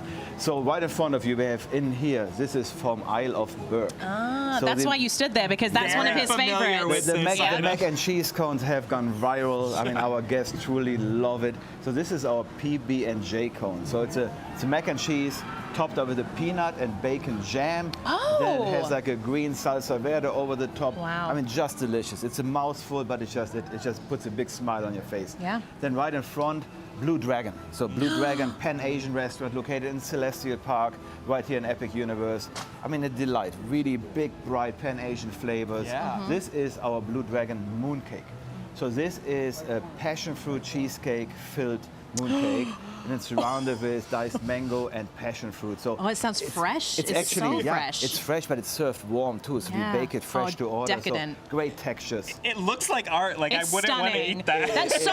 I will say, Chef Jens, so much of the food here at Epic Universe, it's one of those things where I look at it and I almost feel bad eating it, like cutting into it, because the presentation is just on another level. It's something Universal's never done always before. important, but I mean, nowadays the camera eats first. Absolutely. Absolutely. Well, you know better than anyone. Yeah, of course. So we want to make sure it looks great, but then tastes even better. Absolutely. Then here from Atlantic Restaurant, which is right in Celestial Park as well. This is one of those dishes I'm really amazed by. The team came up with this amazing idea of a roasted mushroom ceviche. So that's a king oyster mushroom ceviche. But if you had ceviche before, you get like this nice acid cooked fish, so you have like a little texture to it. And the mushroom mimics the same texture. And then you get that punch of the chili and the cilantro and the bright flavors. So that's it done really the same tricks way. you. It's the acid is sort of cooking Yeah, the so mushroom. we roast the mushroom, then we marinate it after that. Oh my gosh. But it tricks you, and it's vegan and gluten-free, but it's just delicious. Well, the so thing is, so often vegan and gluten-free food, it kind of feels like you have to settle. Yeah. You know, you don't you really don't get settle. like the main Yeah, attraction. we're not settling here. This is not settling at all. You're not settling at all. It's just big, bold flavors. In front of us, it's a warm day, so you got to stay hydrated as well. Yep. Oh yeah. In Atlantic as well, the Northern Lights martini. So this is actually like a lemon drop in a way, so vodka based, and it has inside, it has a butterfly pea flower ice sphere. That's the one that changes color. Correct. Ah. So as the ice ball melts, it changes the color of the drinks, and then we luster with a little bit gold luster. It's just beautiful drink. I ordered this at Atlantic actually, and You it's fun. did? Yeah, once you're done, you can just play with the ice cube. Yeah, and then in one of my favorite bar names in Celestial Park for sure, Oak and Star has a plastered owl. It sounds so much better in it your sounds accent so for much. sure. Yeah, so a plastered owl, that's kind of a Jameson-based drink, has hints of orange, little soda in it. It's just very refreshing, and it comes in this cool little owl highball, so really, really fun. Yeah. And then I can barely see it, but the piece de resistance Oh, we can right see here. it. We so can you see can it. see it. You had your eye on it. So this is from Café L'Air de la Sirène, Ministry of Magic, Visiting World of Harry Potter. So this has become a destination already. Guests are raving about this crepe. These are famous. So this is a beer au beurre crepe. Oh. So it's a mouthful. But we are in the streets of Paris, so we kind of bring Paris with crepes, and we bring the Wizarding World of Harry Potter together, and we create this beautiful crepe. So it's if you don't speak French, for our non-French speakers out there, it's a butterbeer crepe. it's a butterbeer crepe. I mean, it sounds better when you say it in French. Beer au but- beurre. Oh, Oui, monsieur. amazing. So again, this is fantastic. So the inside is a shortbread cookie mousse, and then freshly baked crepe, fresh strawberries, butterbeer topping over the top, and a house-made butterbeer cookie as well. So I was gonna say you had me just at butterbeer, That's but we're just like adding layers upon layers of flavor. You know, Yeah. I know we can't have favorites, but this is probably one of my favorite interpretations of butterbeer for sure. You so. can have favorites Yeah. all day No, long, no, Chef. no, you Yeah, out all day And long. then, so now we're going from the streets of Paris, we're going to Dark Universe. So this is the garlic steak, the Hunter's garlic steak, and we serve this in the Burning Blade Tavern. So it's just lathered with garlic butter, because in the Burning Blade Tavern, we're allowed to have garlic. Yes. Actually, in the steakhouse, we're not allowed to have garlic. So that's where the team goes really heavy on those. And people have fun. They grab it and kind of play with it. I've done that. Yeah, I mean, it is a steak. We gotta protect ourselves over here. Of course. Yeah. And then right here over, we have the Pizza Lunare. So this is from Pizza Moon, right in Celestial Park. This is one of our signature pictures. Because the team, we were challenged on, let's create something that is really outer-worldly, that's different, that fits the theme of Celestial Park. And we came up with this ube pizza. So ube is a Japanese sweet potato. It's purple. Yeah. So we mix that purple potato flour inside the 00 flour when we make the dough, which is all made from scratch every day. And then we top it with our proprietary cheese blend, ricotta, crispy pancetta, garlic confit, and then we fire it up.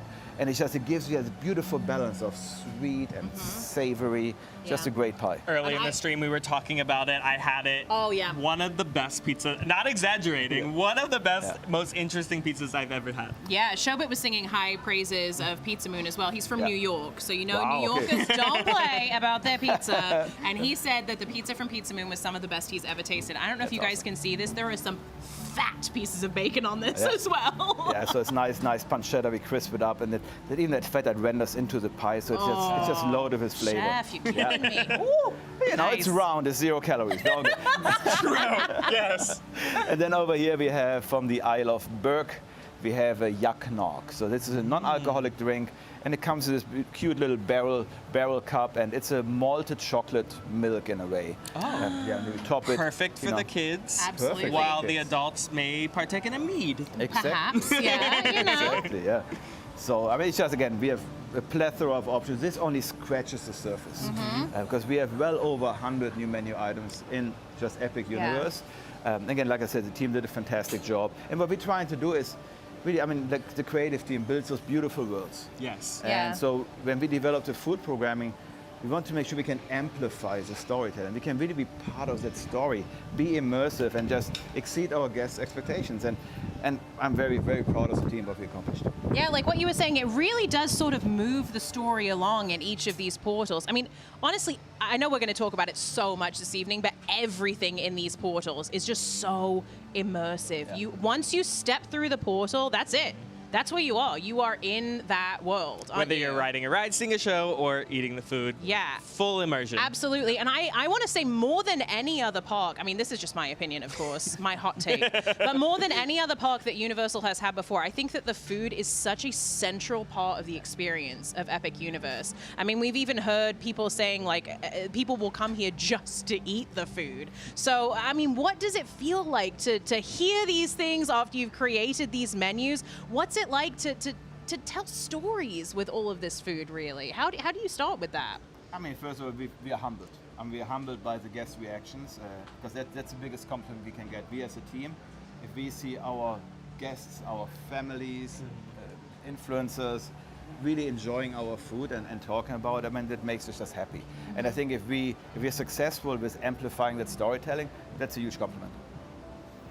Absolutely. Well, thank you, Chef Jens, for sharing just a few of the culinary delights in Epic. You have truly, I mean, I don't know if you've outdone yourself. I don't know who you've outdone. You've outdone everyone. Your own self. Truly, it is incredible what you have created here, and it enhances the experience so much. Thank you so much. It's a We great team appreciate you. Thank yeah, you. thank I you am so now much. Starving. Lauren, I heard you also had a chance to try quite a few of these foods, and you did not hold back. Before we leave How to Train Your Dragon,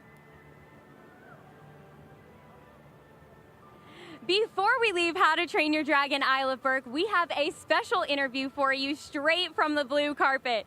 Shobit had the chance to speak with the one and only Gerard Butler, aka Stoic the Vast, from the animated and live action films. Here's a look at what he had to say about being at Epic Universe tonight.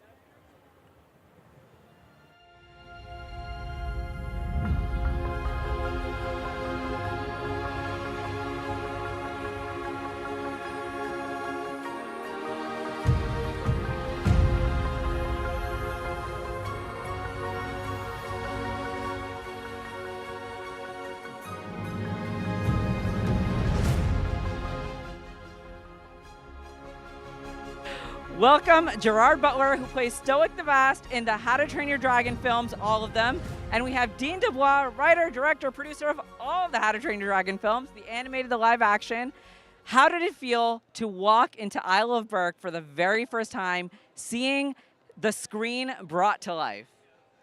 Did somebody just? Oh, that's perfect timing. That's a little weird. I'm trying to work out. I'm trying to work out what the message was there. It's the park is spectacular. I mean, it's just so richly detailed and fun and beautiful, and it reminds me of my first day on set, watching him. Walking around the sets, because he kept going, "This is amazing! Look at this! Look!" Yeah. Like, he was so excited on set, and I think we've both been like that here, seeing it all come to fruition. It's amazing. Yeah, everything we do is just, it starts with a drawing. We do paintings, we do digital creations, but everything's a model. That's where it stops. Even his character, stopped at Stoic the Vast in animated form, but we got to walk into the world, and we did it here today. We did it with the movie, and walking into it, just, you see it all manifested, and it's tactile, and it's just so immersive. Well, can you give me one word to describe what you think fans will feel when they watch the live action version of How to Train Your Dragon? Euphoric. Immersive. Immersive it is. And what's scarier, actually, dragons or the fan expectations? I don't have any fear of fan expectations, because You're Stoic the Vast. I'm Stoic the Vast, Yeah. but also I think this movie is unbelievable, and I think the fans are going to love it. But in truth, I'm scared of dragons. No, me too. Me too. Trust me. Luckily, the ones in Isle of Berk are kind of nice. Yeah. For me, I know that these movies have become very special to a pretty large swath of people out there, and they hold us accountable. So I think, in re-envisioning this, we wanted to make sure that we were paying homage to the existing fans and making sure that they found reason for being in this live-action version. And we hope we've delivered that. It honors the past, and it opens it up for a whole new generation. That's so much more reasonable, less arrogant answer than mine. Well, listen, I'm so excited to watch the new How to Train Your Dragon film on June 13th when it hits theaters. Thank you so much for joining me tonight at Universal Epic Universe, and enjoy the rest of your evening. Thank you. Very happy to be here. Thanks. Thank you so much. Now, speaking of celebrities, we have one of Universal's very own celebrities, dare I say, right here with us at the host table. Mike Aiello, thank you so much for being with us. Oh my gosh, I am so excited to be here. How cool is all of this? Cool is an understatement. I've been here a long time, and I've never seen anything like this before. Yeah, honestly, I was speechless when I walked into Epic Universe, and I don't think that I've regained. Well, I mean, I'm speaking now, but I mean, honestly, the feeling has just not left me. It's just incredible. It's overwhelming. It's almost like you can't describe it. Yeah, truly. Now, I understand you have a new show in the works with the Discover Universal team, and I know, I mean, we don't want to give spoilers, but can you tell us a little bit about what it's about? Of course, yeah. It is called Rewrite the Movies, and it is a show that will detail all of the classic attractions of Universal's past. And they've asked me to host it, so I get to do that, which is very, very cool. Yes, and I know you had a first-hand start at Universal. You were a Jaws skipper. Funny enough, so was I. You're kidding. I was on the closing team of Jaws back in 2012. Fellow skipper. Fellow skipper. Now look at us here. We're coming home. We're coming home. Incredible. Celebrating the 50th anniversary of Jaws this summer as well. But also, Mike, you've been a key architect at Universal Halloween Horror Nights event for years. Yes. You love monsters. I love monsters. We love monsters. How excited are you for fans to experience Dark Universe? I cannot believe that there is a dedicated home for the Universal monsters. Again, being on this journey in a small way over the last 3 to 5 years on this project, the idea that there's now a place where you can go and see Frankenstein monster, Invisible Man, brand new characters, Victoria Frankenstein. The fact that there's now brand new stories that we get to tell with these amazing, amazing characters that have stood the test of time. Again, Universal created the horror genre, and now we are celebrating it here at Epic Universe. Truly, it's like the horror lovers just have like a new home, isn't Absolutely. it? Like they can all just sort of gather together and they can just enjoy all of these classic monsters. It's incredible. It's the most frightening, comforting blanket you could wrap around yourself. I always say the monsters are great just way. misunderstood. So it's just the misunderstood coming misunderstood. together. Absolutely, yeah. I Yeah. mean, the Frankenstein monster is a tragic character. Yeah. Again, it's humanity left behind, Yeah. humanity forgotten, and the fact that again we have a place that is not only amazing stories, but so technologically advanced that presents these characters in a way that you've never seen before. I am a fan. Like I walked through that place, I had this much to do with it. Yeah. And to be with the creative team for a small portion of this journey and to live and breathe some of these characters and then just to walk into that place and experience it as a diehard fan. Again, there was tears in my eyes walking through there for the first time. I was going to ask, I mean, just walking through that portal, it just like hits you. You're 100%. transported to another place, Yeah. truly. It's incredible. Mike, your love of horror is genuinely contagious. It really is. Thank you so much for being with us tonight. It's my pleasure. This is so exciting, and congratulations to everybody. Oh, thanks, Mike. It's a beautiful night. And now it's time to see how the same spirit as Mike has here comes to life in one of the most hauntingly beautiful worlds at Epic Universe, Dark Universe.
Welcome to Dark Universe, where myths and monsters come to life in this thrilling new world at Universal's Epic Universe. I'm here with Chris Frisella from Universal Creative, who was the executive producer in this ominous, electrifying world. When guests first step into Dark Universe, they're completely transported into this world that's just entangled with monsters and mystery. What was your vision for creating this world? The vision was exactly that, Lauren, just to bring those guests into the world of these Universal classic monsters. Yeah. So the details in this park are absolutely incredible. How did you bridge that gothic beauty with thrilling adventure? So I think what we did was we leaned into the stories, right? We took the places that these monster stories happened in, Yeah. and we kind of brought them all together. We had to blend the stories together, so it made sense to blend all the architecture, the backgrounds together Right. as well. So Yeah. it felt very genuine to each story, but also unique in creating a whole new place. Absolutely. There is overall this kind of like eerie but exciting feeling throughout Dark Universe. Excitement, adventure. And that's the thing, if it's adventure you're seeking, Dark Universe fully offers that. Let's dive into Monsters Unchained, the Frankenstein Experiment.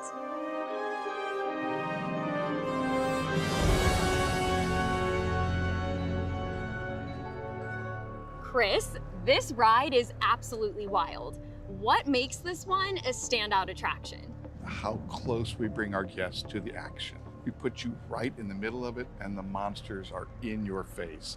What I've been dying to talk about though, or rather who, Dr. Victoria Frankenstein. She's a new face to the Universal Monster stories. What can you tell us about her and the story that guests are stepping into? Sure. So Victoria is the great-great-granddaughter of Henry Frankenstein. She's returned after many years to the village of Dartmoor to reclaim her ancestral home. She starts conducting her own experiments to control the monsters. So that's kind of what we're walking into. We've been invited to watch her latest experiment. Yeah. I hope it goes well for her. I hope so too.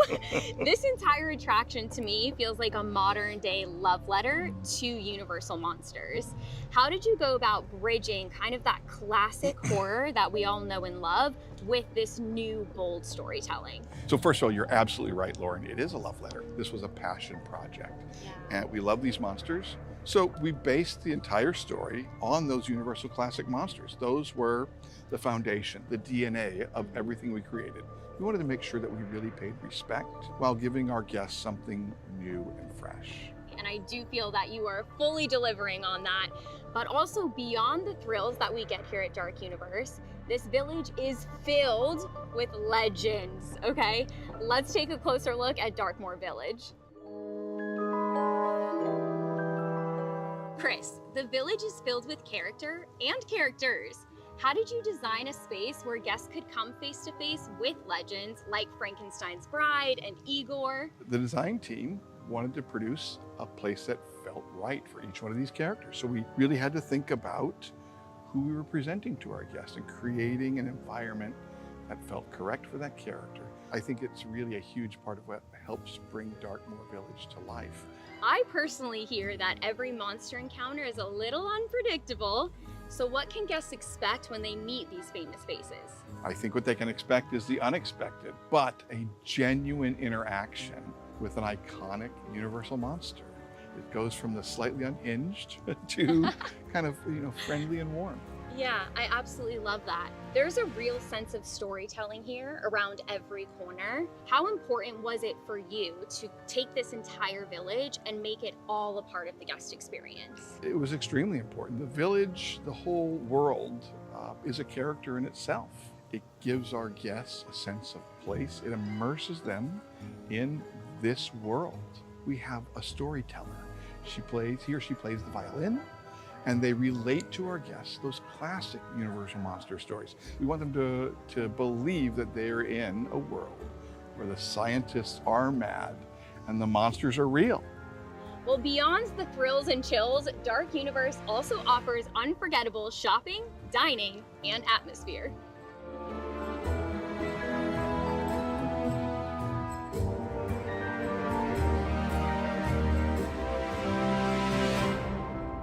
Whether you're battling monsters, meeting legends, or walking through a fog-shrouded village, Dark Universe invites you to this thrilling adventure. A huge thank you to you, Chris, and the entire Universal team for bringing this to life for us. There truly is nowhere like it. It's a place where monsters walk, legends live, and there's a story behind every corner. We can't wait for you to step into the shadows and begin your own adventure.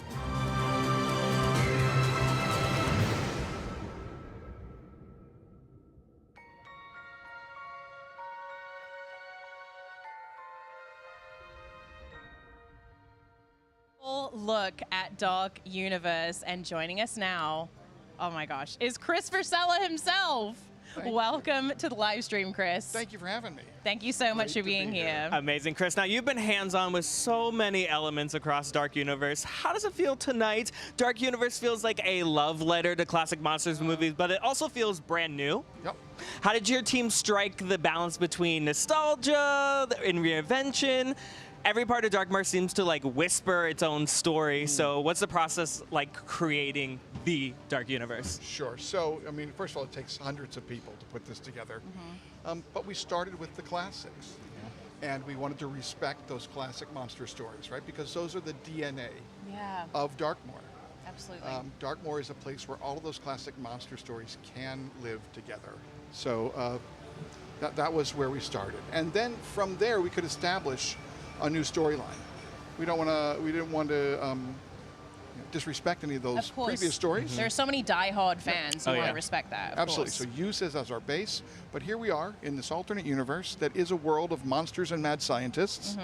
And time has passed since those original films, and we've met new people, new stories.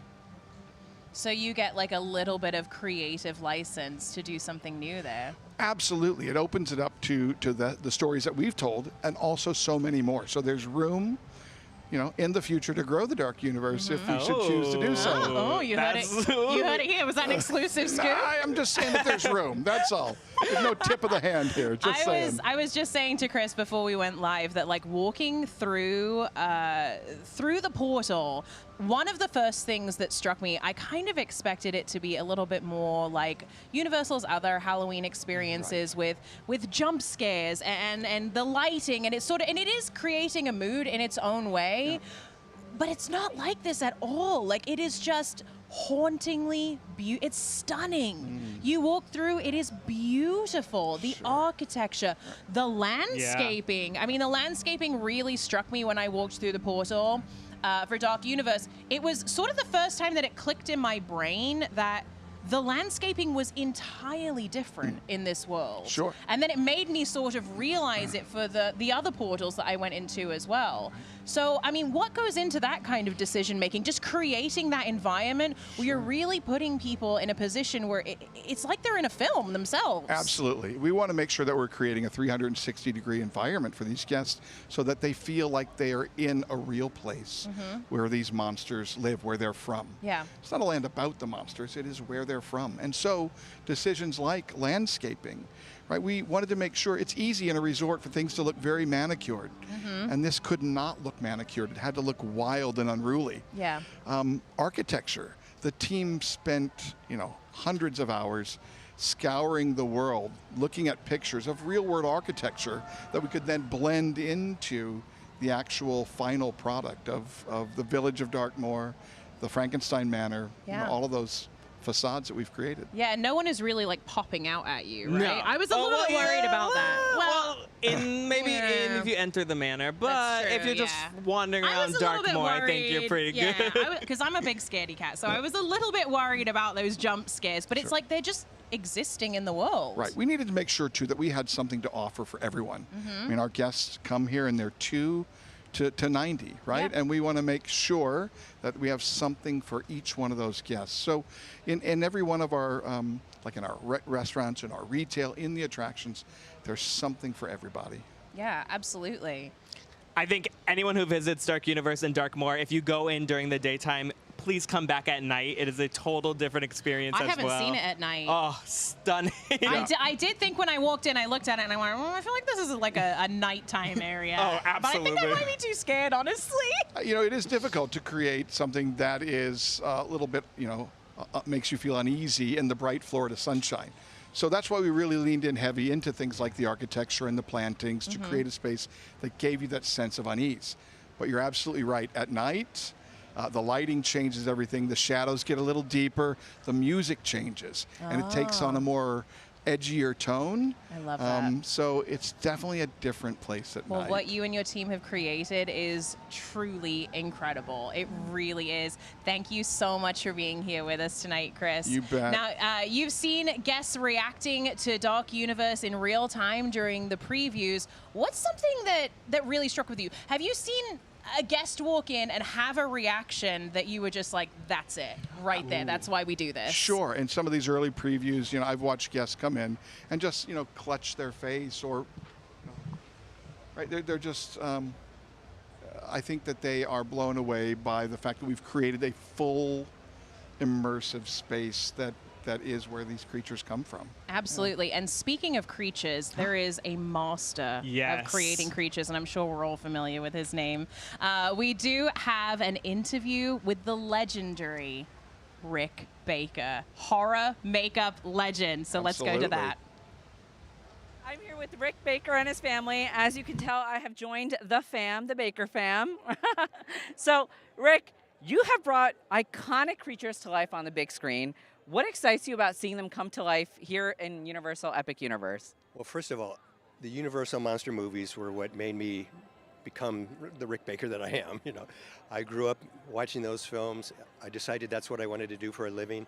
So, to come here and to experience this, it's just been incredible. I can't believe how amazing this park is. So I'm sure you all have had a chance to walk around Dark Universe. What does it feel like to have your father's presence being felt in every nook and cranny of Dark Universe? It's incredible. It kind of feels like home in a strange way. So much of it really did feel like literally where we grew up, because there are these elements from the film that, like he said, were so inspirational to him that it's kind of surrounded us our whole childhood. Yeah. So, yeah. Our home kind of looks like the Dark Universe. It does. Right, I'm visiting. Okay. Yeah. Oh, Yeah. No. Okay. Yeah. I'm part of the family. Yeah. I'm in the family. Yeah. So yes. Yeah. How does it feel for you? Oh, I love it. It's so spooky and fun, and it feels like home. And I think every creature kind of looks like him. So it's a family portrait everywhere, basically. At some point or another, we've all been dressed up like one of those creatures. Oh my gosh. Yeah. Halloween at your house must be a blast. It's epic. Oh, hey. You guys should use that. Yeah. All right, make sure we cut that for promotional. All right, so have you written Monsters Unchained, The Frankenstein Experiment, and what were your thoughts? What was it like seeing, like, what's scarier? Is designing or creating a werewolf transformation scarier, or seeing one in the ride? Well, it's hard to scare me, but I have to say we went on the ride, I think 5 or 6 times already. And I have a big old smile on my face the whole time. You know, it's just, like I said, this is what made me the guy I am, you know. And to see a Wolfman that looks like my Wolfman in that ride was just so cool. You know, so cool. We were proud. We were proud. Oh, well, thank you so much, Baker fam, for joining me. Thanks for joining our family. Yes. Thank you. I will see you for. All right, I'll see you for Halloween and then Thanksgiving. All right, cool. All right, see you.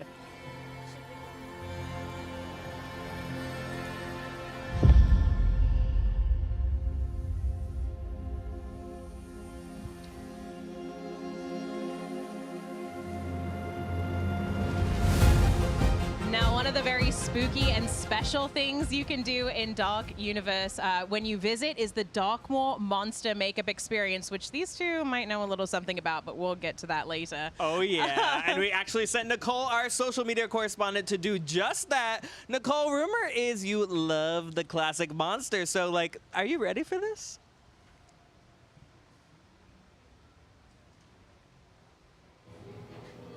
Oh, well, okay. Nicole is getting in the chair, Yeah. so we will check in. Live TV, guys.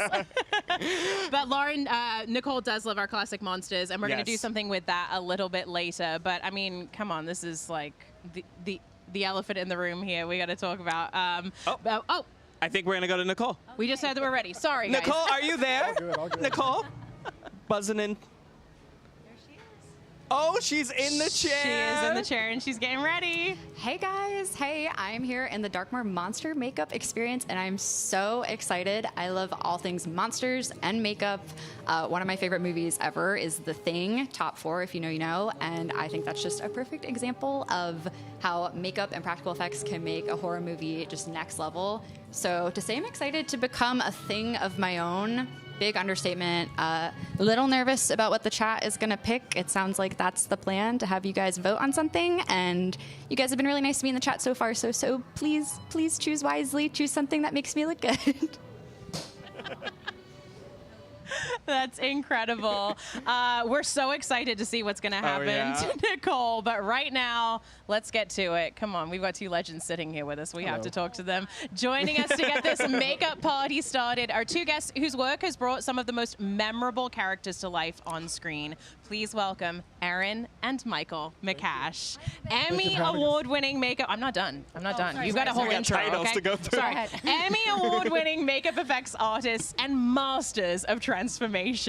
Oh my gosh. Thank you that's so much for being with lovely. us. Thank you so much for having us. We're excited to be here. Of course. You've both had such prolific careers in film and television. What first drew each of you to the world of makeup? I definitely want to hear from both of you on this one. And what's kept you inspired over the years? So many things. I mean, we get inspiration from film, television, magazines, all kinds of stuff. I mean, I've been doing makeup for 39 years now, and I started in makeup effects, and it's just, you know, seeing all the creativity. This is really inspiring to see Darkmoor and the incredible amount of details. We get inspiration everywhere. Absolutely. What about you, Michael? I mean, I get inspiration from looking at bugs. So I mean, you can find inspiration anywhere you look. There are incredible bugs out there, truly. They got great paint jobs, right? So. Absolutely. Definitely. We also just saw an interview with Rick Baker, and you both have experience working under Rick Baker. Can you impart any wisdom that kind of shaped how you go through your creativity? Oh, I mean, I just tried to absorb everything that I could when I worked for him. I worked for him in the late 80s on Gremlins 2. Wow. So it was a long time ago. But talk about inspiration. I mean, Rick is the ultimate inspiration. And he continues to do, in his retirement, he continues to do the most amazing artwork. He just had this brilliant art show like 2 weekends ago. And just with all of his paintings that he's doing, just wakes up and paints, and it's like an artist never retires, no, right? No. Now he's Yeah. getting to do the stuff he wants to do. So yes, when I worked for him, I just was constantly trying to absorb everything. But he's a huge inspiration to every monster maker. Is there anything that you learned from him that still shapes how you approach your work today? Oh, I mean, paying attention to detail is a very big part of it, and being creative, trying to think outside the box, create new things and new ways to do things. I would say he never goes for the status quo. He always improves something, or there's no real reason to do it. And, that's great. And Rick is, he's the best. So. Yeah, there's not much more else to say. Look him up. So have you two been through Dark Universe? Oh, yes. Yes. You have? Okay. We went through it today, and we're going to, now that it's getting darker outside, we can't wait to see the lights on and everything. We're really excited. Was that your first time Yes. today? Yes. Oh, well, we have to get first impressions. Oh, yeah, first obviously. impressions. Yeah, what were your first impressions of walking through the portal and just seeing it open It was up a in lot front of, you? very couple, just like 2 words just going, oh my God, or wow, just constantly going. And Rick had been through it before, so we were with him, and he was like pointing out stuff. He's like, look at that, and we're like, oh, okay. Oh, wow. So you had like a master person with you going, Yes. like, oh, here you go, We can't had miss this, can't miss we this. had a good host. There's a lot of knee bending and pointing, like don't miss Look this, at that, don't miss this, don't miss that. doing squats all day. But all of the, we got to be part of the design in Burning Blade, one of the heads that I was part of designing, and Mike was part of it. And some of our friends got to design some of the heads and a lot of the work. So we get to see that come together after like 5 or 6 years of seeing the development and all of the artwork and Crash McCreer's designs. Really just so mind-blowing to see it in person. Yeah. And you're just like, this is so much bigger, better, greater than just seeing the designs And leaving of a legacy like that of course, in a park like this must It's amazing. feel great. Yeah, and also for the home of monsters is Yes. Universal Studios, Of and that's like a really big deal, and I think people really get excited about. They used to love the Monster Cafe, and everybody was so bummed that it was gone, but this is. you Above and had beyond. a cafe, and now you have a whole land. world, Yeah, right? exactly. Also, like I pointed out with Rick, stepping things up, I don't think there's a particular thing in that park that hasn't been enhanced. Like, you're like, oh, I never thought of that, or it's just another level. Yeah, It's great. The rides absolutely. are incredible. Yeah, and then you're going to go and Monsters see it at night as well. Are Can't you wait. so excited? Yeah, really excited. Yes. Really excited. Well, Aaron and Michael, we are so honored to have you Thank you here. very much. Thank you Will you so much. help us, actually? Obviously, we have Nicole in the Monster Makeup Darkmoor experience, and we are going to have fans pick her makeup experience. Yeah. So now, friends I in the don't know live what stream one. chat. I hope it was all stitched up. I'm crossing my fingers, but I don't know. So Well, that's I'm gonna be- excited to find out. Maybe I'll find out looking in the mirror. at Maybe, what I yeah. become. So thanks, Ty. I hope you guys picked wisely. It is up to our friends in the live stream chat, as Nicole was saying. So this is your time to shine. We're putting the power in your hands, literally. Nicole is about to go through the legendary Darkmoor Monster Makeup Experience. But what kind of creature will she become? It's not up to us. It's up to you guys in the chat. Absolutely, and as you can see, we have 3 options to choose from. Right here, we have all stitched up. Or we can have Love it. Nicole go into the moon eyes Oh, look. pretty. That's It's pretty, but It's beautiful, but I don't know. Do we really want that? her to be beautiful? And we Come on. also have the Bride of Frankenstein, which you saw earlier as well. There she is. There she is. Beautiful in her own right, but Yes. come on, chat. Come on. Help us out here.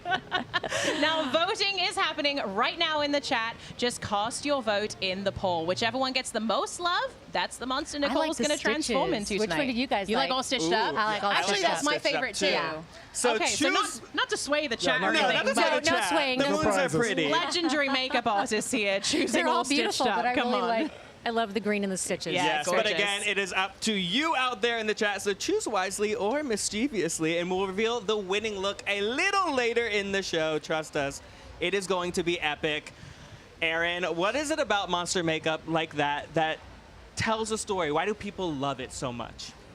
I think people really love to, become something else, and to also be scared. Being scared is like very exciting. Yeah. And it also harkens back to when you're younger and you go trick-or-treating, or like it just brings that joy. Yeah, I didn't think about that. I spent my whole childhood dressing up as monsters, and I've been obsessed with it since I was about 7. Yeah. And it just has that it's just so much fun to be somebody else, especially somebody scary. Oh, absolutely. Yeah. Do you have a favorite like trick or treat outfit that you had? Oh, I was the Wolfman. The Wolfman's your favorite? I was the Wolfman. We tried yeah. to get Nicole. We were like, listen, can we make the Wolfman an option? And she went, no, guys, be nice to me. Not in this heat. No, No hair not in this heat. Exactly. Michael, tell us what went into creating the looks of the characters in Dark Universe. I wish I could say I did them all, but I just helped with Erin's. She kind of dictated what she wanted, and we did it on Procreate, if I can drop that. Yeah, well, it's a great working relationship that you two have. You support each other, Yes. you know. Thank you. So you definitely have a hand in it as well. So what was it like bringing those characters to life? It was a lot of back and forth. We went through Don't a lot of screw it up. different, Real collaborative effort. Try to bring something, to it, and not just, And Vincent Van Dyke Effects Company that we work with all the time on our shows on television and film, he created that for us. I got to be lucky and stand over his shoulder and say, "Oh, I want this change or that change." He's brilliant. So you really got to have a hand in how Yeah. all of these characters look. Not all of them, just one in the Burning Blade. Oh, But okay. Crash McCreary was the one that designed all of the monsters for the Dark Universe, as far as the classic ones for this version. Well, Michael, do you have a favorite monster within Dark Universe? I mean, I think it has to be Frankenstein, or Frankenstein's monster. Excuse me. I mean, because who doesn't love Frankenstein? He's such an underdog, and I think everybody can resonate with his character. Yeah. He's just misunderstood. Yeah. That's what you He said is. earlier, Yeah, right? we He's talked just about it. He's just a misunderstood. He's an anti-hero, for Yeah, sure. absolutely. Well, thank you guys so much for hanging Thank out with you. us today. It is incredible to be in the presence of, I mean, honestly, two legends, truly. Oh. Like, I wasn't lying when I get Legend adjacent. and you're being I have the imposter syndrome. dutiful husband here to Erin. But really, it is a collaborative effort, isn't it? It Yeah. truly is. And I mean, the nostalgia factor hits so hard in this park as well. I mean, you walk into Dark Universe and it's like you're in a completely different world, which is obviously the point. But it is just like, I mean, and I said this earlier with Chris Frisella as well, but it's hauntingly beautiful. Oh, yeah. It's so beautiful. It's like nothing Universal has ever done before. That's the exciting part, is that it's totally different. I think fans have been waiting for this. Like we talked about Monsters so too, Cafe, it is now a permanent home for the Universal Monsters. Yes. Absolutely. And It's the gonna be fans packed. who love Oh, yeah. the monsters Yeah. as And well. It's just packed with Easter eggs and just little tidbits of stuff. You'll always find something new in there. Was Rick pointing those out to Oh, you? yes, Oh, well, don't give it away. But like, No, you got to did find you them have for a yourself. favorite Rick where is you high were like, praise. oh, that's clever? Yeah. I It was the mean, footprints were for me. the footprints. Okay. Well, we'll give that Casey one away a Wong's little bit. vampires Look out amazing. for footprints when you're in Dark Universe, right? But it does Absolutely. seem like the chat has spoken. I'm so excited. Who wins? Ooh, and we've got Yasmin in the truck looking at the results. So what's it going to be, Yasmin? Hi guys, the winning look is Bride of Frankenstein. That's an excellent one. Thank you so much, Yasmin. What do you guys think? Bride of Frankenstein, a classic, right? yeah. Oh, yeah. Great. Yeah, thank you. So There good. she is. Yay. I love the bride. She's ever on my shirt. Oh, look at that. The Bride's getting so much love Oh, here at Dark Universe, so good. too. So Absolutely. All the new movies coming out too, right? Yeah. Yes. Words from one flimsy AirPod in my ear that I am going to be Bride of Frankenstein. So that sounds like a hot ghoul summer to me, which is what that's what I'm hearing. So we'll see. We'll see how it turns out. Well, She seems so excited. Yes, well, we'll check in with Nicole a little later. We'll see how that turns out. But Erin and Michael, thank you so much for Thank joining you guys. us. We appreciate Enjoy your you. night. Thanks so We- much it was for our having pleasure. us. It was definitely our pleasure. Yeah. Have a great rest of your night and Thank enjoy you. Dark Universe and Can't the dog, wait. right? Yeah. Now, we've seen how monsters are made, but now it's time to see what happens when they break free. Deep inside Dark Universe, there's one attraction where the legends don't just come to life, they come unchained. Let's take a look. Welcome to Dark Universe, the gothic heart of Epic Universe. I'm here with Greg Hall from Universal Creative for an inside look at the madness, mayhem, and monsters behind the thrilling attraction, Monsters Unchained, the Frankenstein Experiment. Greg, we have to talk about this brand new character that we're introduced to in this attraction, Dr. Victoria Frankenstein. We're so excited to introduce Dr. Victoria Frankenstein. She's a great-great-granddaughter of Henry Frankenstein, the creator of monsters. Now, she's here to prove to the world she will succeed where others have failed, and that's controlling monsters. And that's why we're here, to witness Victoria's final experiment, and that's controlling Dracula. So we're not just meeting Frankenstein's monster. We are introduced to a full lineup of Universal monsters. What inspired that Unchained approach?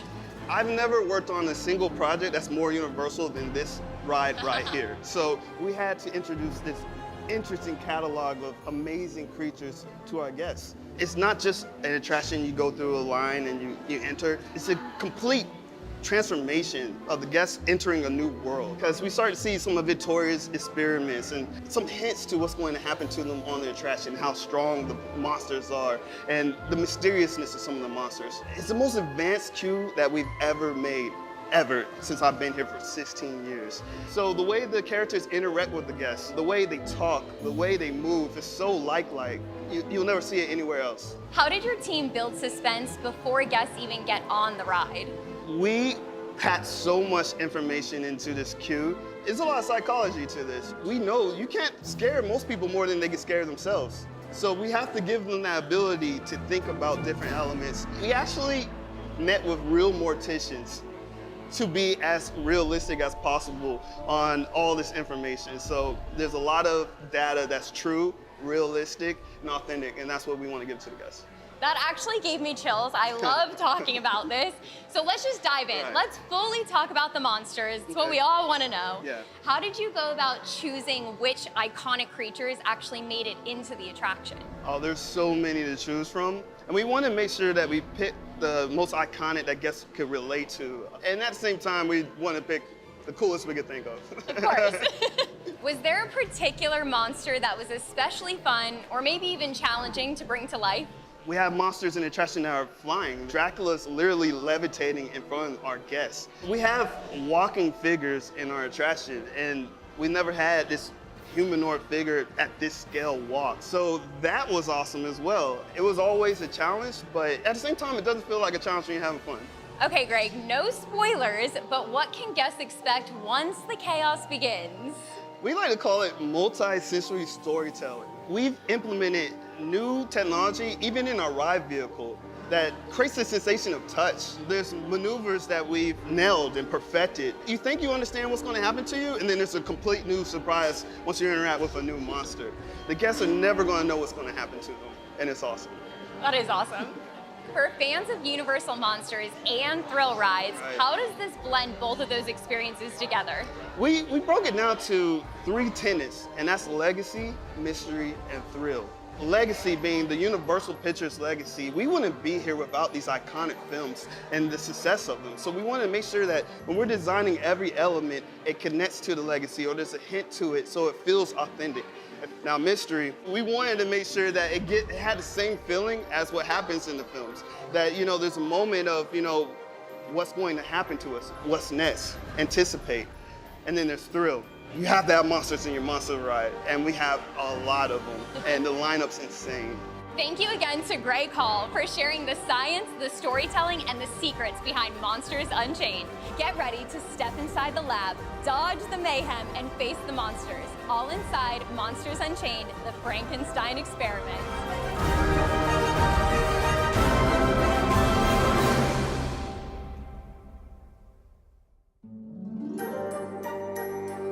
One of my favorite rides, Monsters Unchained, is incredible. It looks so good. But speaking of Universal Monsters and Dark Universe, we got a special interview show bit from the carpet. Danny Elfman, let's check it out.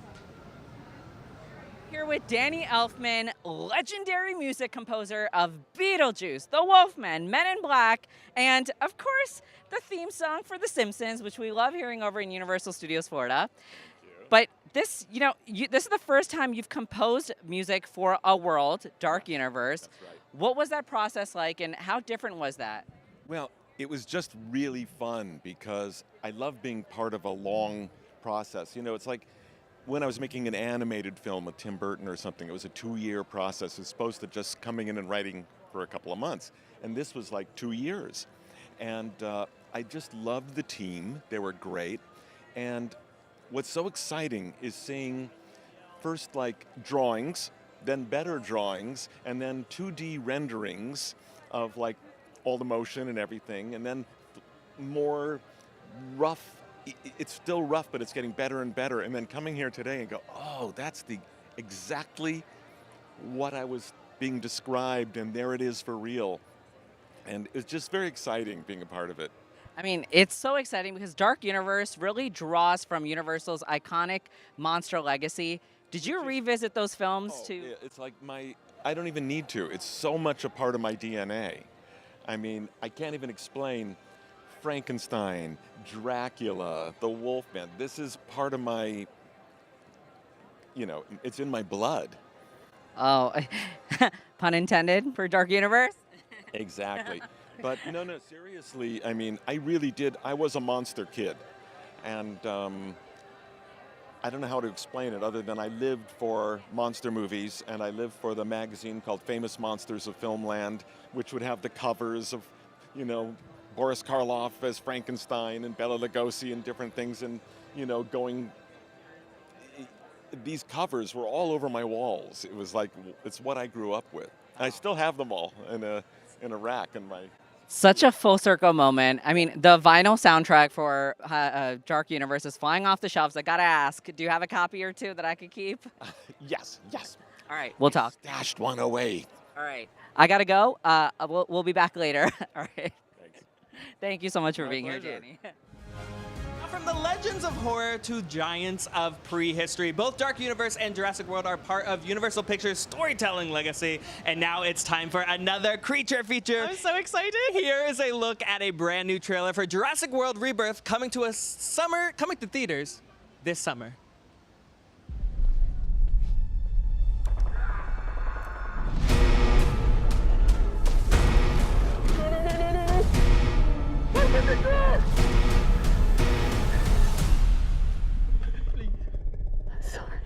Please open the door for me. On the island we're headed to, 24 species have survived there alone.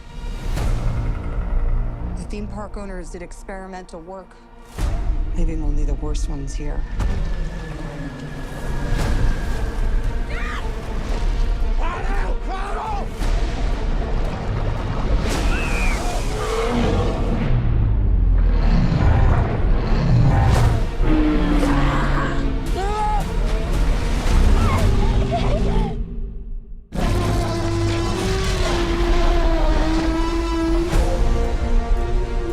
Don't see that every day. Or ever. Let's go. If we get this DNA, millions of lives are saved. Maybe we should make this quick, huh? Time to move.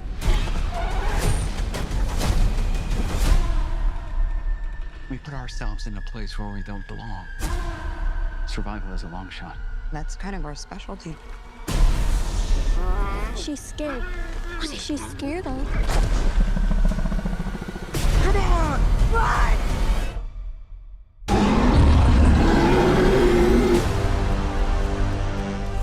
We're not gonna let you get hurt, okay?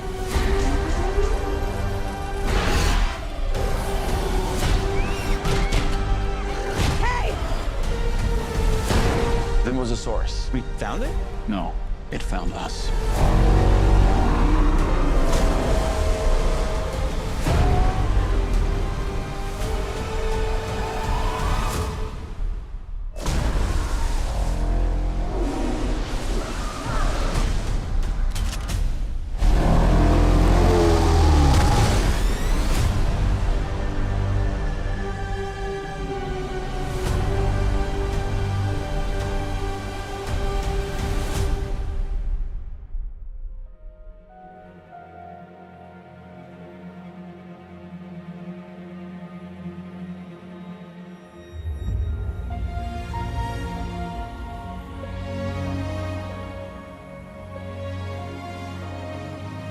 If that doesn't get you excited for the movie, I genuinely don't know what would. So from the jungles of Isla Nublar to the shadowy streets of Las Vegas, Universal's creatures are making their mark far beyond the theme parks. Joining us now is Shelby Honey from Universal Creative, who helped bring Universal Horror Unleashed to life. Now, this is a brand new experience that's opening this August in Las Vegas. Shelby, thank you so much for being here with us this evening. Thank you, guys. Excited to be here. Yeah, so what does Universal Horror Unleashed represent for Universal? I mean, it's sort of like the next chapter in the legacy of horror. Yes, absolutely. It's our lineage, it's our history, and it's exciting to own it in a brand new space, of course, in Las Vegas, Nevada. But really for us, it's exactly what it says. It's Horror Unleashed. We're unleashing it from our theme parks in Orlando and around the world, and unleashing it out into the world and year round. Yeah, every single day. I was like, speaking of a Horror Nights fan myself, I think the one question we've all been asking is like, we need an experience that is happening year round, and this is not just a haunted house. It's a year-round destination with food, entertainment, scare experiences. What can guests expect when they step into Horror Unleashed?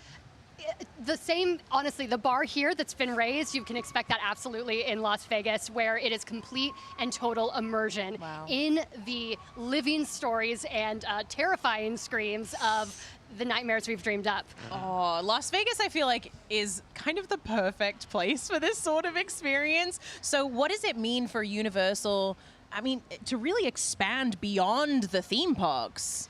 Absolutely, and I think there are some great things upcoming, of course, with our Universal Kids expansion that we are working on, as well as this awesome expansion in Las Vegas. I think it's just the start, really the tip of the iceberg of us. Our guests have been coming to us for so long, and now we're excited to get into a new market and share with guests who maybe haven't experienced the full breadth of our products here. I am a little bit biased. I am actually from Las Vegas. Hold on. So is this why you picked Las Vegas? I don't say it was not an insignificant factor, but I agree with you. It's a totally a destination in and of itself, and it's a different type of entertainment. What we do, the immersion of it, the character performance of it, exactly the entertainment.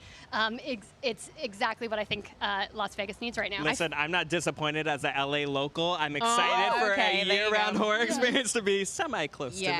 Las Vegas has like an energy to it as well that I feel like is really going to lend itself to this working. It's got the perfect edge, and you have to think it's a 24-hour town, so what a perfect way to spend part of your Vegas weekend. Yeah, absolutely. Can you give us any like special insights, things that, I mean, Halloween Horror Nights has some incredible super fans, right? Yes. Is there something that fans can look forward to? I mean, without any spoilers, of course. Is there anything that you can talk about? So absolutely. I think it's just the variety of the haunt fan. Haunt fans in particular, everyone has their franchise, they have their slasher, they have what they really love, and so we want to make sure this captures the variety of the guest and what people would expect. So truly it feels cheeky to say, but there's definitely something for everyone. Of course, we've got those who love our history, our lineage, our classic monsters, people who love the future, where we're going, movies that aren't even released yet.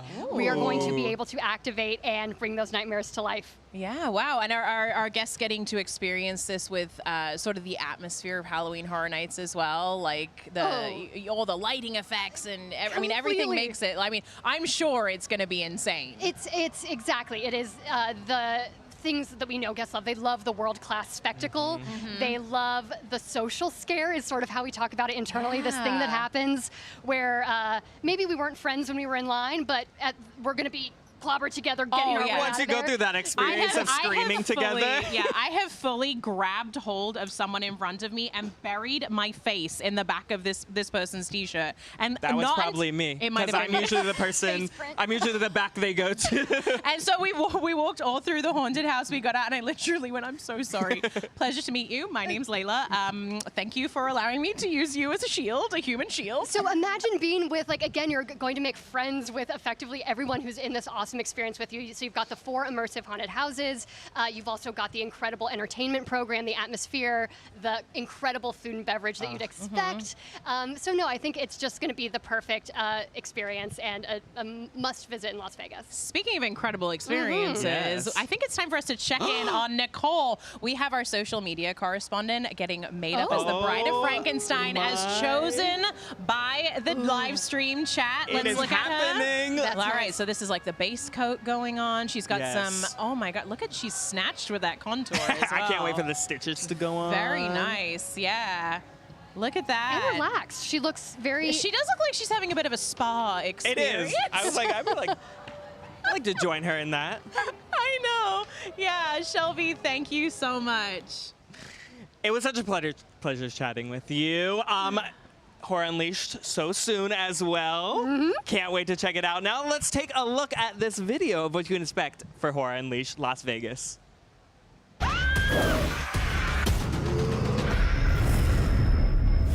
Bringing horror to life for Universal is very meaningful because Universal created the horror genre.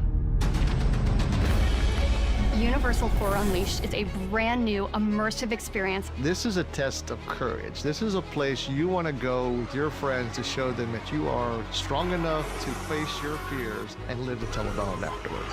In a decrepit warehouse in Las Vegas, ancient artifacts have been brought in and collected, and their cursed energy has been contained within this warehouse.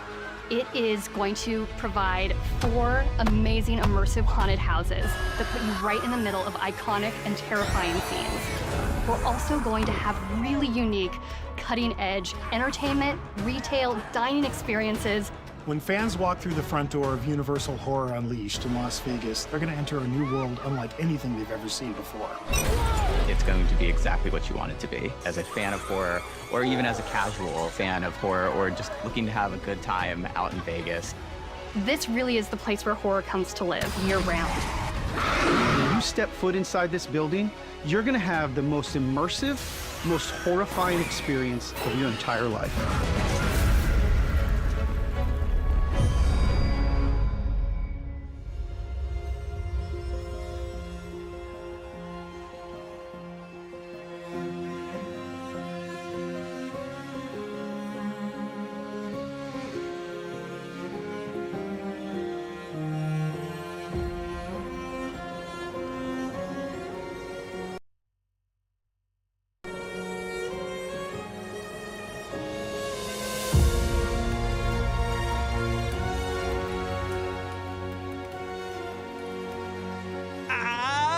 I am so excited. We were talking I know over you're so the break. excited Yes, about this. I am a huge horror fan. Horror nights, give it to me. I need it all. Yeah, you were saying you get what, frequent fear passes Yes, to I get both coasts? Yes, you living in nutter? LA, I love Orlando as well. I get a frequent fear pass to Orlando, frequent fear pass to Hollywood. I have to do it all. Oh my gosh, look at you. You're the opposite of me. I'm such a scaredy cat. I'll take you. I'll take you. We can go through it together. Okay, I'll bury my face in your shirt for real this time. From the edge of the Las Vegas desert, around the world, and back to the heart of Central Florida, Universal is really pushing the boundaries of entertainment in every direction. Oh yeah, and while Epic Universe is a bold new chapter, it is far from the final one. The momentum is just getting going right here at Universal Orlando Resort. It's an incredible thing to be a part of somebody's vacation.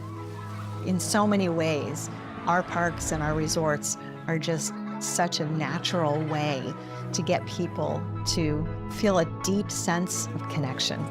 These are memories that they will have for their whole lives. Universal Orlando has always been a family vacation destination.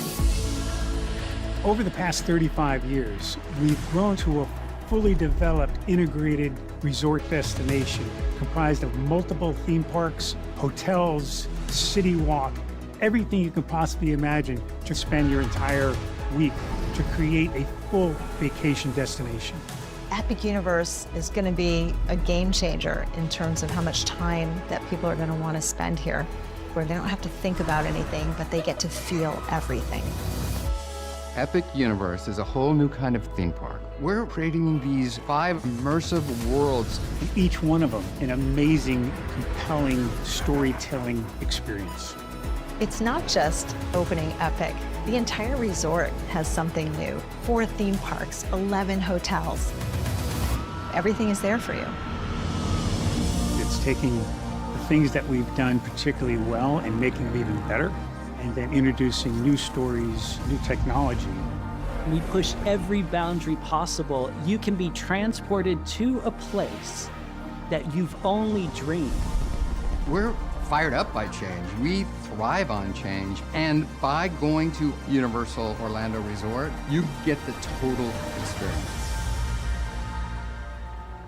In so many ways, our history, our present, and our future is the same.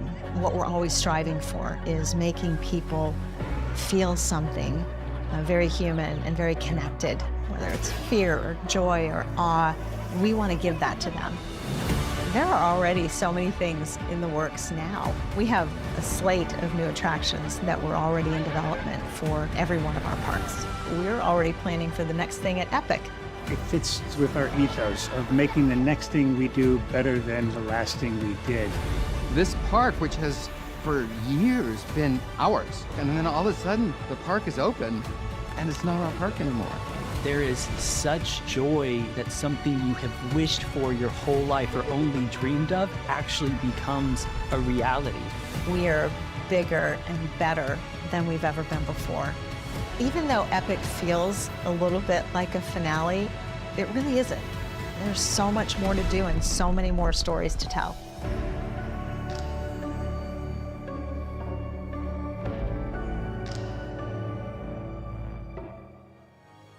You guys, it is so amazing out here at night. Celestial Park, once it gets dark, I'm telling you, because something different. It's entirely new. The energy shifts, the music changes, the fountains are dancing. I'm obsessed.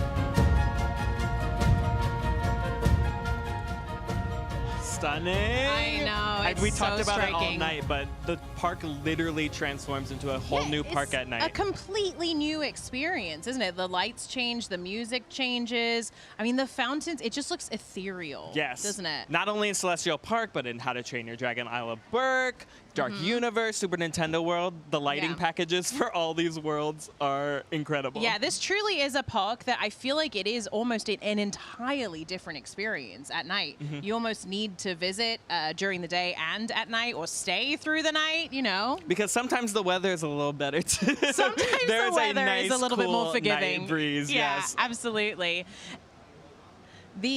And of course, if you're staying in the hotels, I mean, the Grand Helios. that's the big one, obviously. Yes. But you can look out on the park. You can see all of these incredible lights. You can see how the park just comes alive. And now you've spent time in Helios. Yes, haven't I you? actually had a chance to stay the night at the Grand Helios. I had a park-facing view. Ooh, I don't alright, even know bougie. if I slept because I literally just put myself against my bed and opened my window shade Those are and just floor-to-ceiling windows and too, so just- it's like you can see everything. just looked out the whole night because Wow. it was just like, am I looking at what I'm actually looking at? I am Yeah, like, what does that feel sitting like? in a bed over an entire theme park. Yeah, it almost feels like you're living in the theme park, which I'm sure Yes. is like an incredible experience. Yes, especially also if you're there during the day, you can see day guests walking around. You can just see the entire park comes to life. And even when the park closes, Yeah. entire lighting package stays on. Wait, hang on a minute. What do you mean? Yeah.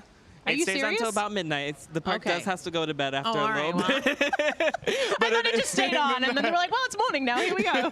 No, but it is truly incredible to just sit there and watch an empty theme park too, Yeah. especially after closing. Yeah. A great place to stay. Also, there are 2 other hotels Of close to course, Epic Universe. yeah. We have Stella and Luna. Yeah, Stella Nova, yeah. Terra Luna. Stella Nova and Terra Luna. I mean, I can speak from staying at Terra Luna. You can look out and you can see Epic Universe even from there. You Yeah. can see the lights. It's incredible. And it's so close. It's nice being as close you are to a park Yeah, it's nice. It is really nice to be able to stay on property, and these 3 new hotels are an excellent opportunity to do that. So let's take a look at a video so we can take you inside the Grand Helios so you can see a little bit of what Patrick saw.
Welcome back. Now, if you missed it early in the stream, we had our celebrity correspondent, Showbit, on the blue carpet. And he actually got us another special interview with Andy Cohen. Let's check it out. Showbit, take it away.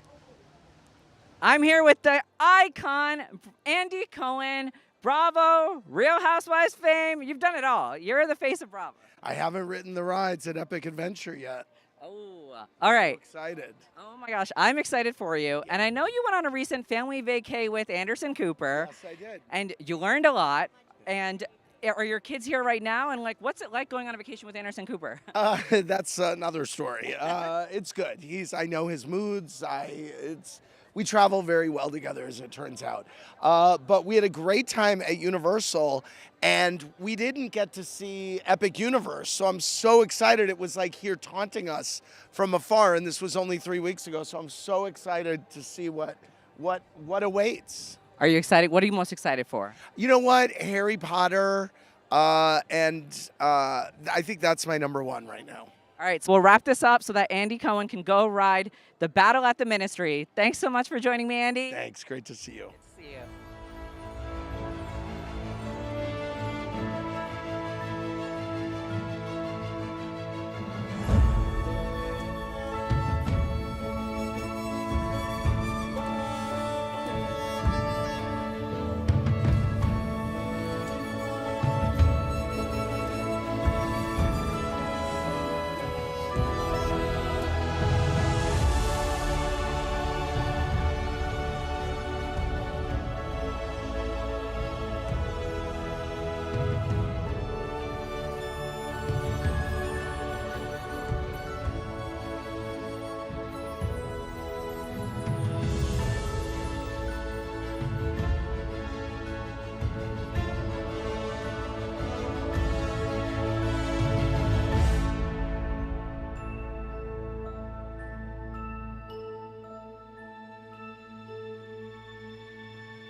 Now, it's been a minute since we've heard from Nicole getting her makeup done, and I was just thinking about it. I think we should check in with her.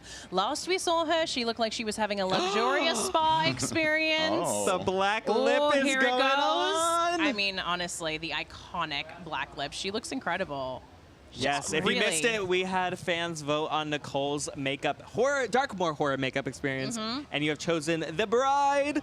So she looks like she is almost done. Yeah. I got the makeup done of the sweaty, sunburned park goer. Oh, it looks great. Yeah, they do that here, I think. Very realistic. An excellent makeup experience. Well, welcome, guys. Lovely to have you here. We have the new rock stars with us. Hi. Incredible. Now, we've got Celestial Park is obviously stunning to look at, but it's the music that really gives the world its soul. Do you have any sort of takeaways from walking into the park and hearing that music? I mean, just from being YouTubers covering Easter eggs, I was like listening for what kind of deeper themes and trying to analyze the music. And I was just so impressed with Solaris, just like sticking to this beautiful speech and welcoming us into each portal. So I just felt like it was her theme, and I'm not going to be able to hear that music without thinking of her. I know. It's crazy walking through each portal, hearing the music, and like feeling like you're inside of that world. Yeah. It makes it so realistic. Yeah. Do you have specific things that you are sort of looking for when you're walking? I mean, because obviously you're content creators and you have sort of an agenda of things that you need to get done. Can you walk through the park and really like experience it and take that all in, or are you sort of like thinking of things that you need to look for and you need to point out? How do you balance that? I mean, I feel like we are robots that just see our entire world through like a red filter, like Easter egg, red arrows. Circle arrow. Sometimes it's like that. This park was so well designed to where every corner you look at, there is some detail that was snuck in there by a designer. Yeah. And like just going through the line at the Ministry and seeing like Ron's Auror locker or the empty portrait of Pius Thickness, who only served as Minister of Magic for 1 year until his fateful end. An encyclopedia of knowledge over here. We, All right. we went through the Monsters Unchained ride a few times, just slowly through the queue, letting people go past us because we wanted to read all the signs. And like we learned that like the Frankenstein's monster you see was the version 1 that burned at the burning mill, and it's like it's so realistic and it really pulls you into that experience. And there's so much story and backstory that you can learn about each time you go through the ride. It's fascinating. That's amazing. I usually say that Patrick is my encyclopedia of knowledge, all things theme park. Like, there's some competition over I'm sure here. we both have been leading up to the anticipation of this park opening. Oh, yes. So I have to ask, you've experienced the park now. Do you have any favorites? Do you have a favorite portal, favorite ride, maybe favorite food? Oh. I know it's hard to pick just one.